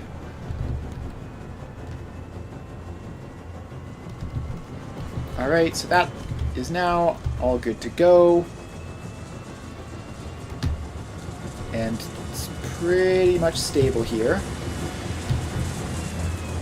Okay, and then if we're doing that, I don't like that this goes up to a Mark V anymore. I want this to be a nice, stable Mark IV all the way across. And this is purely just aesthetic at this point. Obviously this doesn't have much of an impact on anything. We just have that. Okay, I don't know why it looks like there was a sudden absolute gap without anything in it. But this looks pretty stable. It's a nice repeating pattern, right? You've got this big chunk, then you've got the small chunk. And that should equal exactly 400, and we should be good to go.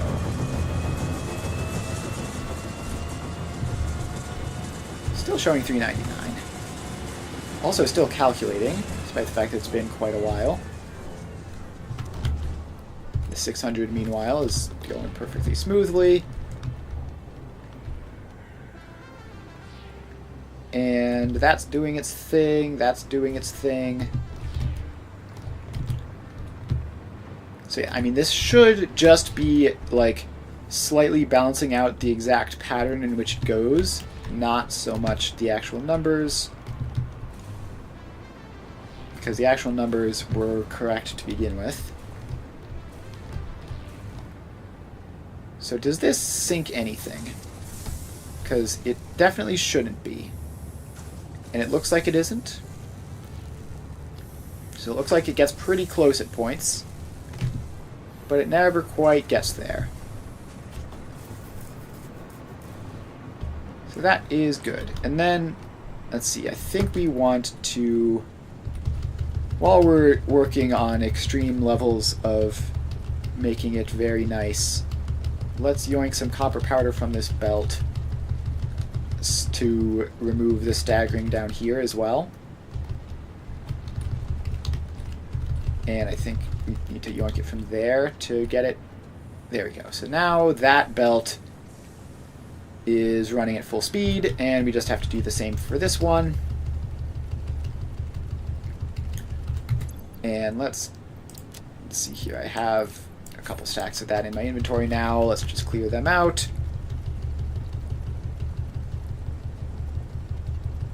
Alright, so that is that. And again, it'll be a minor temporary disruption because of all of the copper powder we pulled out. Then, in the long term, we get to have nice, neat belts which don't buffer as much. Although it looks like they do buffer up here on the lifts. So I guess we're just going to have to do the same thing, but up here.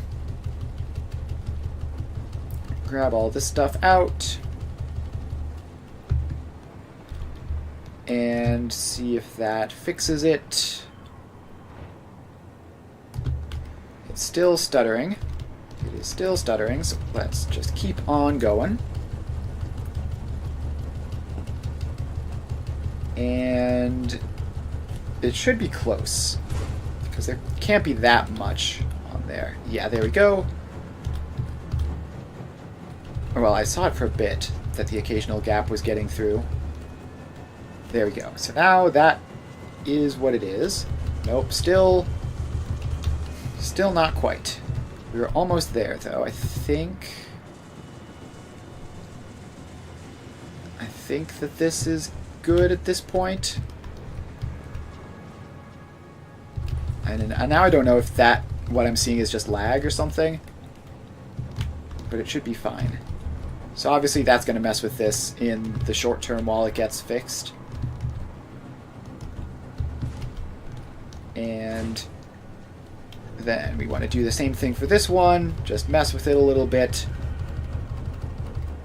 until there stops being any buffering on the belts. And now we should be all clear.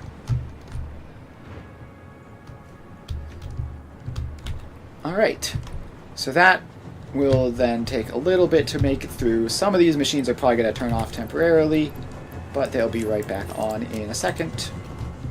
Alright, and then we have... So I think that's the copper powder pretty much fully dealt with at that point. So there's... It doesn't look like there's any... Oh, there is some buffering on these belts over here. So those are doing a thing. I'm actually surprised that nothing is getting sunk here.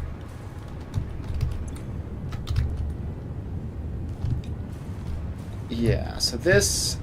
I don't know if this is actually a problem or not, but I am going to just take some of the pressure off of this belt. It should be very, very nearly full, like it's supposed to be, because it's 750 out of 780. But it shouldn't be quite full to the level that it is.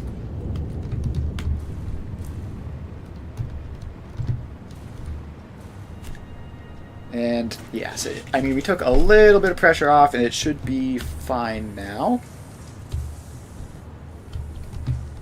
The rest of these look like they're doing fine by comparison. There's gaps on their belts.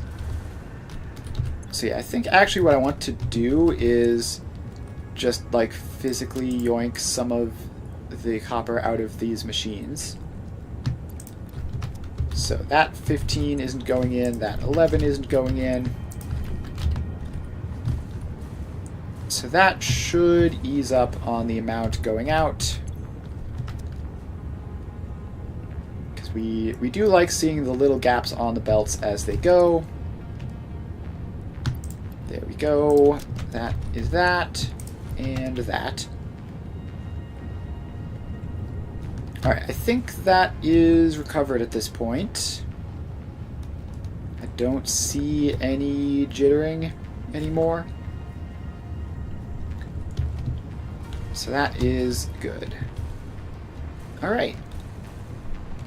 Let's just see if there's any other just very minor things that we can do over on this side of the factory.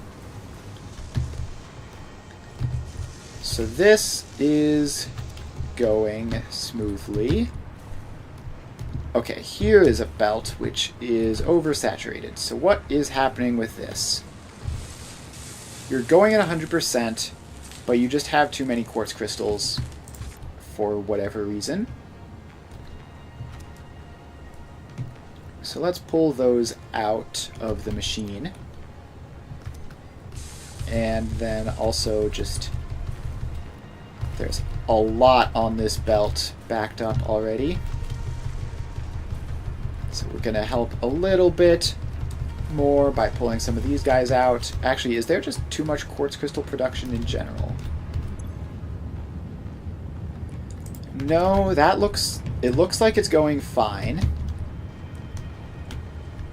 So that is, what, 16.667. And it's going up all the way over to here. So it hasn't backlogged all the way to the source machine. So this is also 16.667, is now down to 95% because we stole its quartz, but it'll be back up in a minute once all the rest of this insane amount of quartz gets through.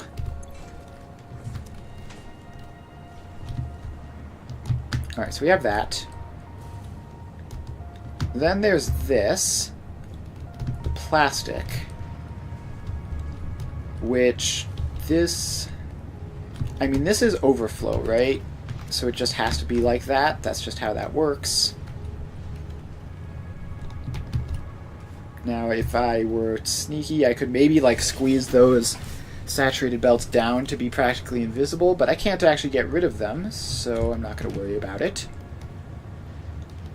This all looks fine to me. Okay, this quick wire, is this right? Something looks weird about the quick wire. I guess this is just more of that same problem, where this being an overflow related thing means that this has to fill up to that point. I wonder if there's anything at all that I can do to fix that, or if it's that's just how that's going to be. We're at 96 out of 100 nuclear pasta, by the way. So the phase is going to be finished basically as fast as we can get over there. Or it might take a full...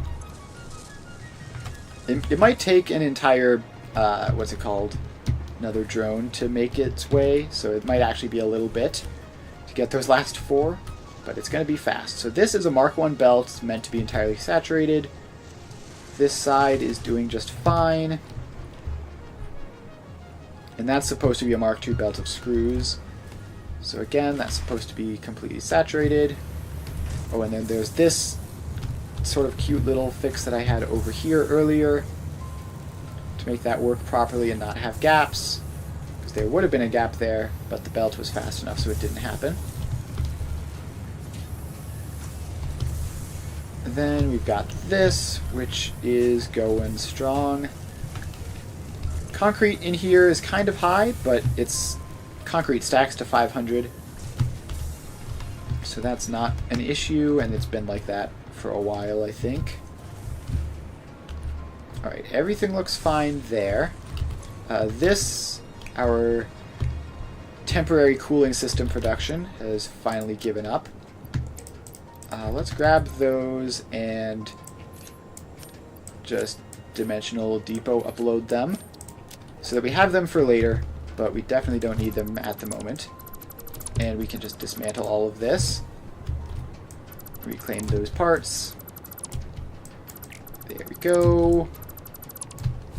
All of this goes out.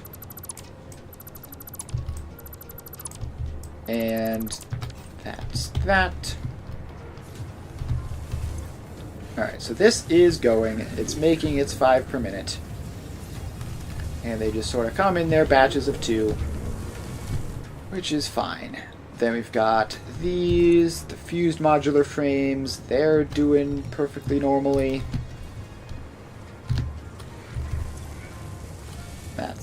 That's doing fine. That's doing fine. Okay, is this normal? Yeah, the screw number there is a bit high, but not problematic. Again, screws stack up to 500. So being in the 200s is acceptable. Over here we have our aluminum casings, which are doing what they do. They're pulling from the aluminum ingots, which have to be buffered because they're straight off of a train. And this is going well. Yeah, I think we're pretty much done here. I don't see any problems at all in this entire factory,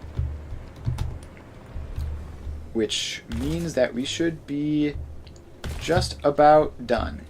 Let's just run over, give one last check of the final production lines. This is 400 exactly. This is 600 exactly. These are all looking like they're 100%. Oh, this one's only 99%. It's probably nothing. It's probably just the calculations updating slowly. All the rest of them are at 100% anyways. Yeah, okay. Well, we're going to have to check back, I guess, in a little bit to see if that 99% is just a weird fluke.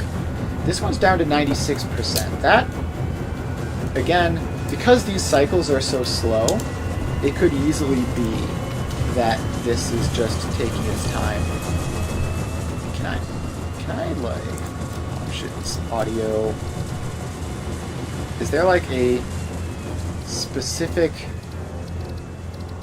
sound effect for the particle accelerator? Yeah, okay. You can go down to like 50%. There we go. Alright, so you're... Okay, no, you're up to 97% now, which means you didn't stop. So yeah, these are just further along the chain, so they take longer to get updated with the newer, more accurate numbers. And they should just be going. There we go. We've got 4 nuclear pasta in there. And alright, yeah, I think we're good to go. Let's get back to the space elevator and set off the phase. So swap to the jetpack. Dismantle the hypertube. Remantle the hypertube, facing the other way. And then in we go.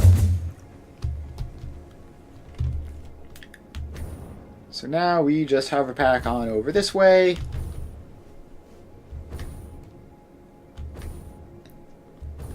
And we should make it there. I think that's the nuclear pasta drone coming in for another delivery, although it isn't needed anymore. Alright, so here we are. We are at the space elevator. Actually, while I'm here, there was a thing that I wanted to check, like, a little while ago with the reinforced iron plates. Let's find the reinforced iron plate factory. Is that this one, maybe? Or is this rotors or something? This looks like it's going to be rotors. I guess I can check to see if these guys are upgraded too. They're not. So that would probably make sense. So let's get you in. Gosh, these ones aren't even... This one isn't even attached up to a sink. That's horrible. It is upgraded, though. That one is upgraded. So now let's make... Did I just hear an enemy? I think I did. Playing on passive mode is weird because they're just like enemies just sort of wandering around the area sometimes that you just haven't bothered to deal with. Alright, so we can upgrade that. We can upgrade that to Mark III. So now our reinforced iron plate production can no longer be quite so far behind when we have to build giant blueprints of stuff. That will help a lot. And now we can go over here and finally get around to finishing the phase. So there we go. Seal complete. And that's going off. Alright. Welcome to the Pioneers Got Power Problems presentation. That was a joke. Anyway, Thank you for the you're joke, familiar Ada. with I the appreciate process. it. Just throw the lever and the automated systems will take over. Alright. Imagine all the time and effort that would be wasted if you had to do all that work as well. Some work is just better suited for machines. Phase 5 contains technology the human brain cannot comprehend. That's exciting. So just trust in me and fix-it policy and everything will go as planned. I want to figure out Answering all the your portal questions stuff will this take time. time I've we never done it simply do not before. have. Everything is going to be just fine, so long as you do your job. We've come this far together after all, haven't we? Anyway, you know what to do. Just don't forget to Become keep average producing or better. previous project parts, and plan ahead when With such a setting great up new presentation. production lines, and make sure not to leave it all until the last moment. Yeah, okay. We can click send. And off we go. There it goes. And let's back up a little bit.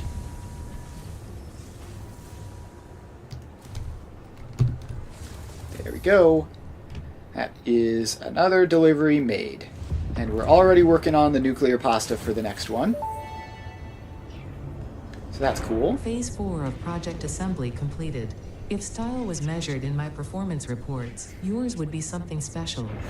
Regardless, saving the day is within our grasp. Do not lose focus now. You must understand the weight on your shoulders, but you are not alone. I am here, and I know exactly what's at stake.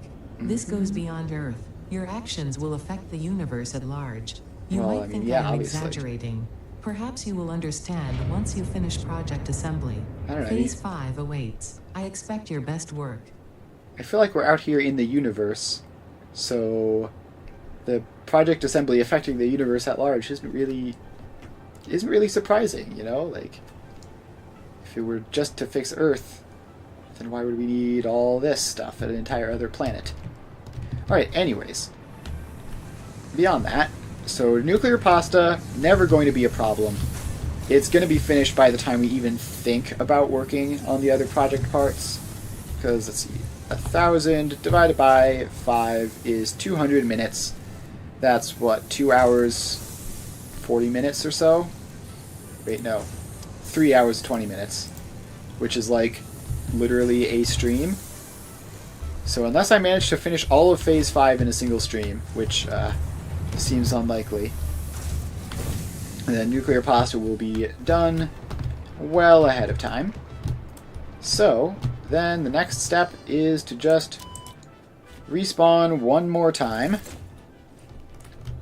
back to the hub, and now let's start looking at this stuff. I still haven't gotten around to doing the hazmat suit. That's comical. I should really do that at some point. But for now, so we have matter conversion, which gives us diamonds and time crystals and properly using reanimated SAM. And also fixed site stuff. And it needs 500 cooling systems, so we're going to have to get on that. Then we have this one, which is a couple things we already have, and then a couple of the previous things. Mark III Blueprint Designer comes hilariously late in the game as always. Spatial energy regulation for the ballistic warp drive and the portals, I guess, technically. So yeah, we're going to try to figure out a portal system this time, because I've literally never even seriously considered using them. And this is the mega scale game, so I should be able to deal with the quantities of stuff needed to make those. And then we have this one, which is, I mean, pretty straightforward. Time crystals, fixite trigons, so we can get that right off of matter conversion and get Mark VI belts. And Fixonium fuel rods. And I want to do Fixonium power. I want to do a massive nuclear facility where I take all of the uranium in the map and turn it all into power. That's one of my end goals for this entire series. Then this one is, it requires superposition oscillators, which requires quantum encoding, so that's going to be a little bit. This one requires neuroquantum processors, which are in here. So yeah, basically the path is finally get around to putting cooling systems in a dimensional storage somewhere. Then we make our trigons and time crystals and get conveyor belt Mark VI. Then we go over to here, do all this stuff, get this along the way, do that, and then be done. Alright. So that is pretty cool. Also, if I'm going to be doing nuclear power, I really need to get the hazmat suit. It's actually just necessary. So anyways, that is our goal for the near future. What do we have? Anything that we can do immediately? No, because we need to do cooling systems first. I guess let's get gas filters.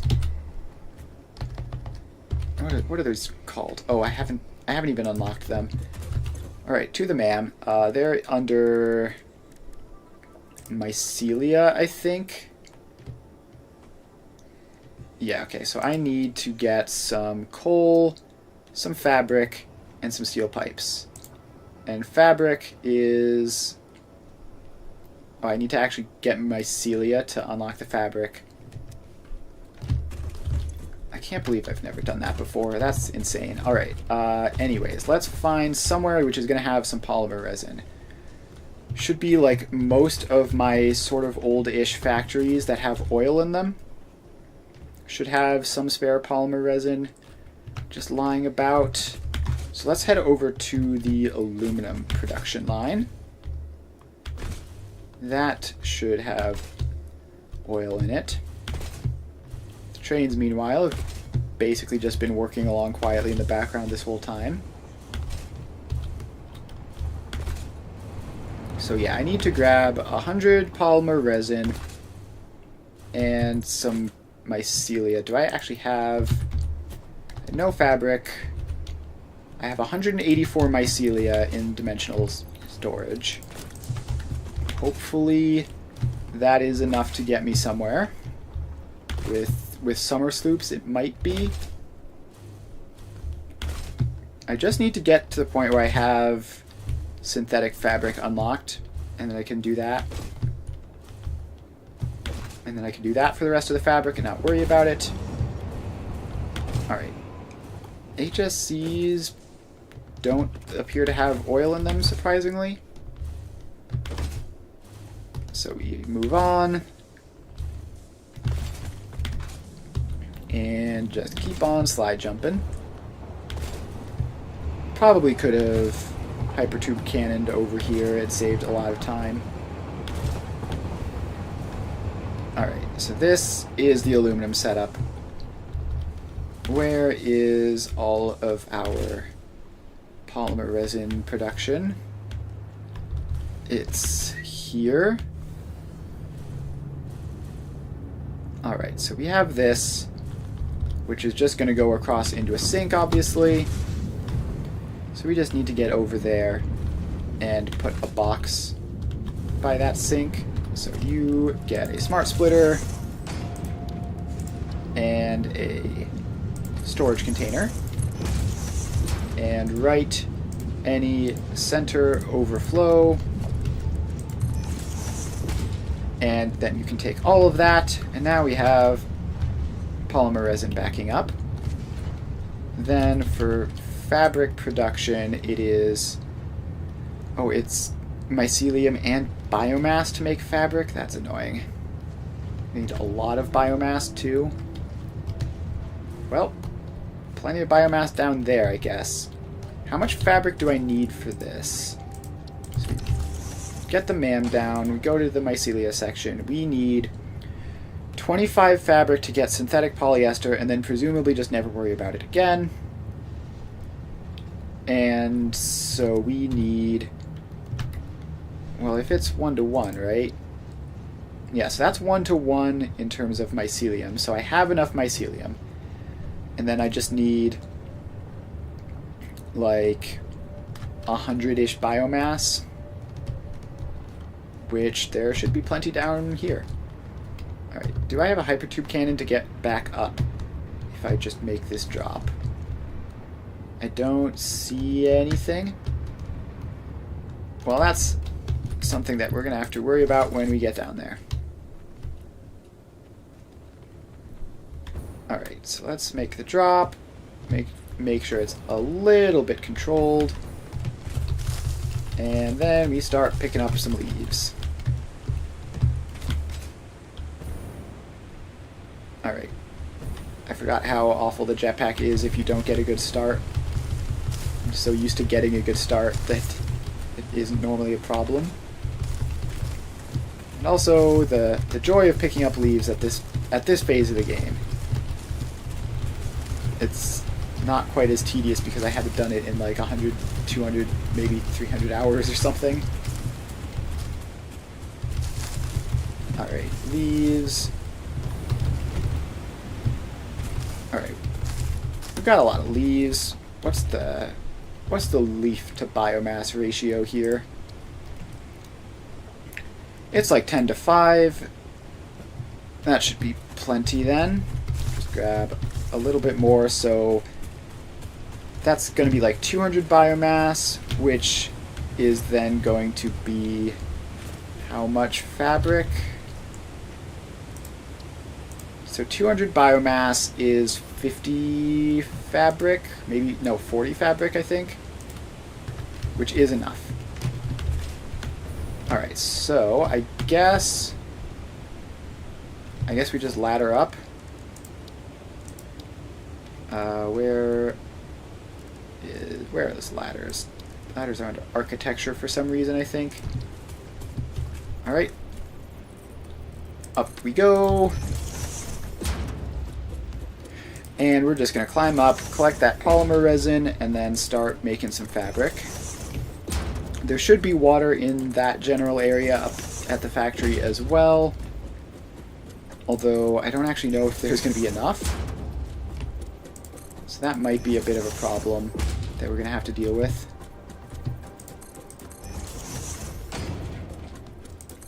Because I don't know how much water we have there. And it might be a situation where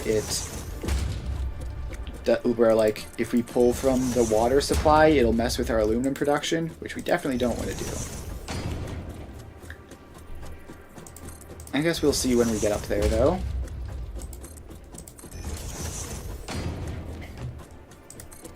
So up we go, almost there. Almost there.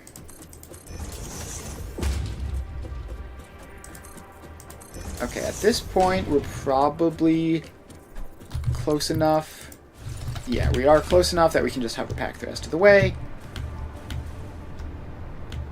Alright, now we're over here. We've got a box with tons of polymer resin in it.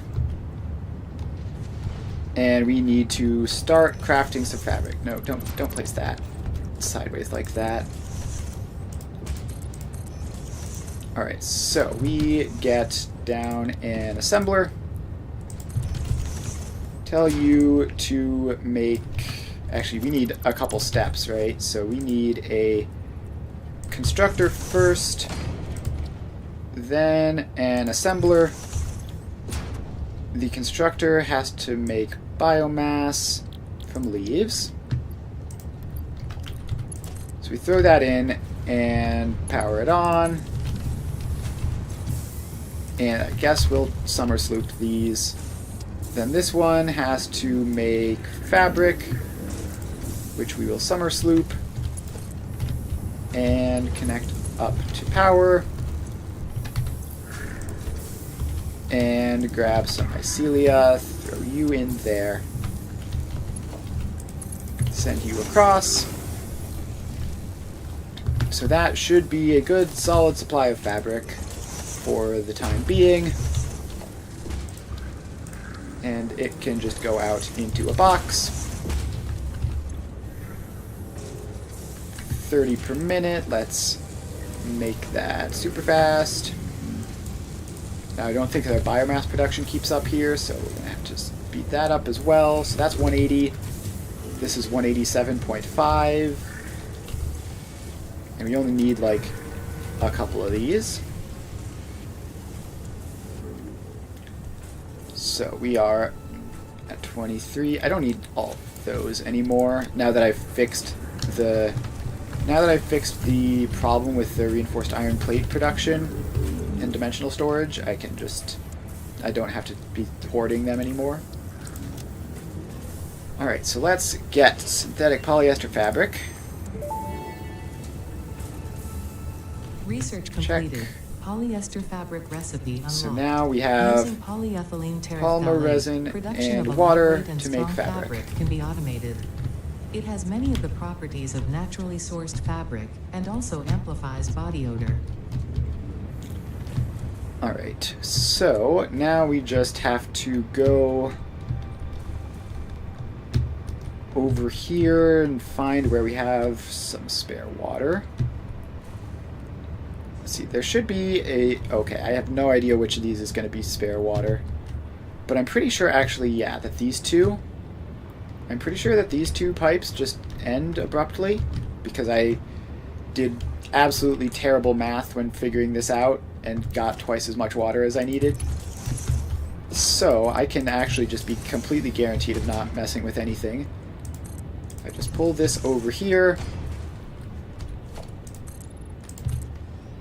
and then we just bring this pipe on over to where our polymer resin supply is. We can then make fabric, and I think I want to fill this fabric into a drone port so that I don't have to worry about doing every single other step here, because there's going to be other parts that we need, like, I don't know, to make the gas filters and such. I can't remember exactly what, because my memory for this stuff is awful, but we're going to need probably like some iron and stuff, I don't know. So just loading the fabric into a drone port, and then we can just grab it wherever we need it, will be much easier. So we get a refinery. Of course, things are coming from the less convenient side. So you go up and across, and actually no, you need to go up further, and probably sooner as well. So you are all the way up there, and then you go all the way across there, and then you drop down into that, and then this polymer resin supply can go into there, and you are gonna make some polyester fabric and get powered on with this. There we go. So that is going to be very comfortably 30 fabric a minute. And we can probably get more than that if we want. Let's see how much we can actually get. So if we go logistics, throughput monitor. Is this all of the polymer resin for the entire thing? Yes, it is, because those are doing aluminum-related stuff, not plastic-related stuff. So this is all, and it's fast, isn't it? 200 some? Yeah, it's hard to tell exactly, but somewhere in the 200s. We can do the math. 17.33, these are all going to be the same. And there's 3, 6, 9, 12, 15. So 17.3 repeating times 15 should be 260. Should be 260. And none of it's being used for anything else, so this is a perfectly good opportunity to just get a lot of fabric production. And not quite 10 of these, I think, would fit, but we don't need that anyways. Let's just get, I don't know, let's just get like 3 or 4 of them. Alright, so we've got 4 of these in, and then we need to rearrange this so that it does balancing properly. So you get those 2. You go in there and get those 2. Then this pipe is going to have to go all the way back to there so that it's not in the way. You go like that. And yeah, we're starting to seriously have space problems here. We have to actually angle that splitter differently so that it fits. Like that. And like that. Alright. Did I delete anything important to do that? Yes, I deleted the water pipe. So you need to come along this way. And just a bit further in case for some reason we need even more fabric.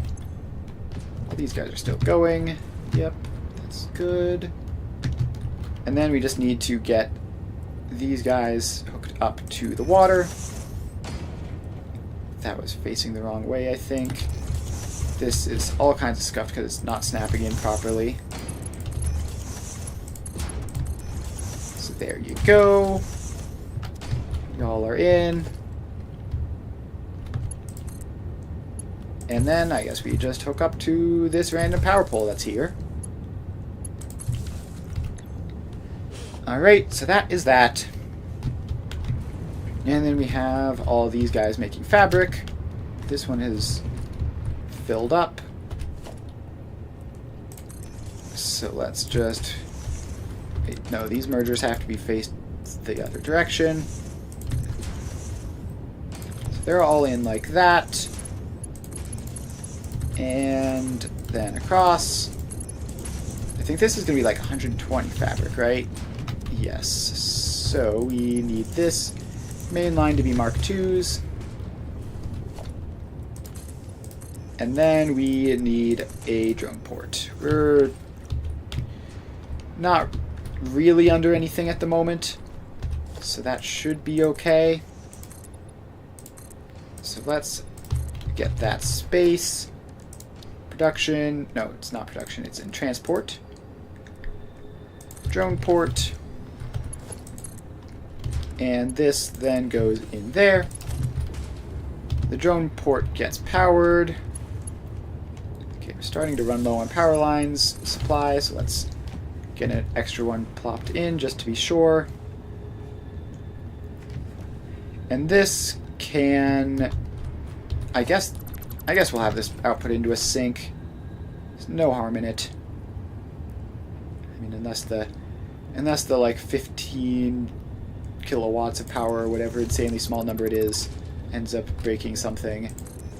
But in that case, then we're just sort of in serious trouble regardless. So this is left any center overflow and give you a nice sink to go into.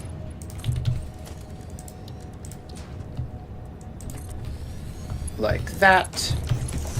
And power you on. And that needs to be Mark II in order to keep up with everything. Alright, so now we just call this fabric source. And I'm not going to do anything with it at the moment. When I need the fabric for the next step, I will just import it from that side. Now, for unlocks, we need to get some coal and some pipes and some fabric. So, do I just randomly have coal? No, I do not. So, I have all this fabric going into the drone port. Let's grab 100 of it. Is that going to be enough for everything, actually? What other things can I do? There was like a inventory size up, right? Yes, with rotors. Might as well grab that. There we go. Expanded tool belt. So that's another hand size, which is always nice to have. Tool belt expanded. The latest data indicates that the mycelia possess sentience. Don't worry, we have been given permission to harvest and repurpose their remains. Alright, let's just grab that, I guess. So that's all going. So now we can respawn, grab some coal, unlock the gas mask filters, and then that will be that. So coal, the hub is conveniently right over here. Assuming this is functional, which it is. Just grab some right out of that. Alright, now we head back to our MAM to get this set up. I think we need to grab pipes out of the dimensional storage as well. So mycelia. gas mask and gas filter unlocked. Research completed. Gas Alright, mask so and filter unlocked. gas filter Mycelia is fabric is highly absorbent, fabric, making it coal, more effective iron at toxic plates. gas filtration than the standard issue Pioneer helmet. A pleasant pine scent is included. Gas filters require regular replacement for optimal Okay, safety. we can do another scan. I don't know why. Is there... I don't know what I've unlocked since then. Since I last did a scan, but sure, we can do that. And then we can queue this up, I guess. Yeah, so let's just do this just very quickly. We have coal here. Wait, we actually don't have iron here, I think. Although it's iron plates, right? So I can just yoink those from dimensional storage for a temporary setup. Yeah, okay, so let's go over here. Because this is where we sort of have our space for this sort of thing. And it's pretty simple. It's manufacturer. So it's going to be large, but nothing fancy. Alright, so give me a manufacturer. Pop that in. And make some gas filters. And sure, you can go extra fast. Alright, so you get fabric. You get coal. You get plates. And then we power you up. And we're going to give you a box to output into. Which, there you go.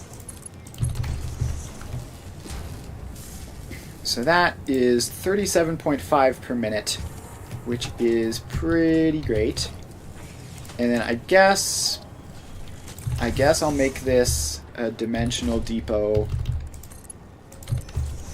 because I do want to have a constant supply of them. So let's fill up all of those. Just get as many of these out as we can. Alright, yeah, so those are just going to be going into the dimensional depot. That's fine. Then we head over here and just immediately take them out. So we need... Actually, do I have any of this stuff already? I have aluminum casings. Aluminum casings. We have quick wire, just a stack of that, and we need gas filters. We have 40 of those. We need another 10. Gas filters is not going up super quick at the moment. Did I mess something up, or is there some other problem? I did... Okay, we ran out of coal. That's the issue. Apparently we need a lot of that. So let's head on over here. And yoink just 2 more stacks of coal. And then run back over. So this... Yeah, this uses twice as much coal as it does iron plates or fabric.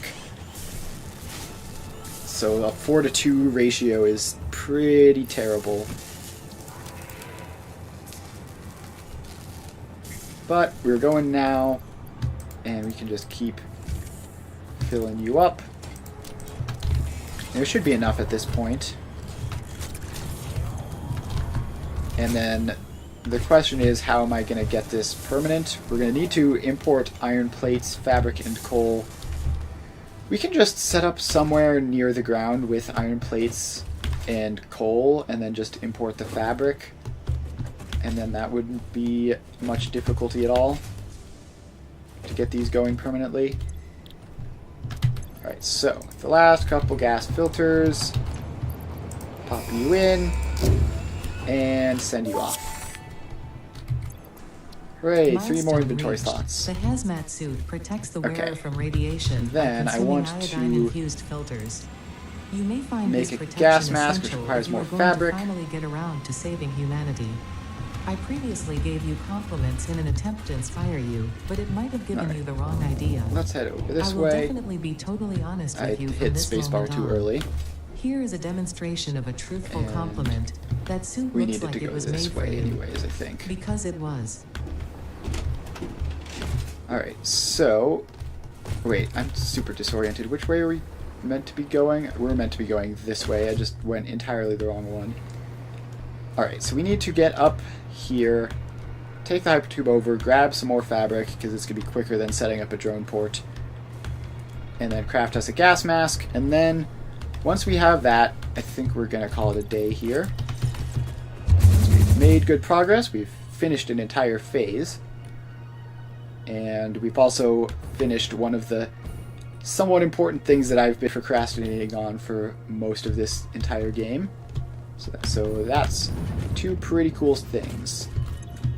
So we can grab some of you, and then we just pop down a equipment workshop, and gas mask, gas mask, gas mask, there you are. Alright, so that's crafted up. I can also make a hazmat suit, although I need to still craft the filters.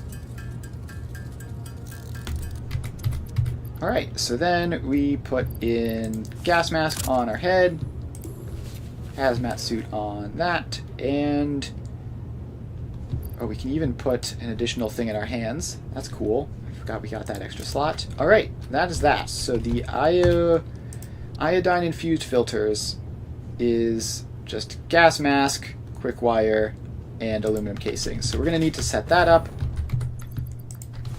and then we'll be able to just basically go anywhere, do anything without worrying about dying to poison or radiation or anything. Alright, so yeah, thanks everyone for hanging out. It's been a very, very productive stream. We finished off the nuclear pasta factory, we finished the phase, and then we finally backtracked to do the gas mask and the gas filters. So with all that, we are about ready to go. So next stream, we're going to be, I guess, probably just doing some odds and ends around the place. So we need to automate iodine-infused filters and properly automate gas masks, so that we have both of those. And then what else was there? I need to make cooling systems in the dimensional depot so that we can make particle accelerators and progress through the next couple of hub upgrades. And then, well, if we manage to get through all of those, which the cooling systems will probably take all stream, because I'm planning on doing a proper large-scale factory for them. But once we're done with that, we should be clear to just start working away at the Phase 5 stuff. So we have all sorts of stuff to do there, and that will be a job for the future. So thanks everyone for hanging out. I had a lot of fun. I will be doing Factorio on Monday, Wednesday, and Friday from now on. So I've been doing Satisfactory 3 days a week for a long time, and I figured might as well switch it up a bit and have Factorio take that place for at least a little bit while I'm having fun with that game. So if you're expecting to be doing Satisfactory on Monday, it'll be Factorio instead, and vice versa. So I stream every weekday from 2 to 5 Eastern Time, alternating between those 2 games. So make sure to follow if you haven't already. If you already have followed, thanks for being here. And I will see you guys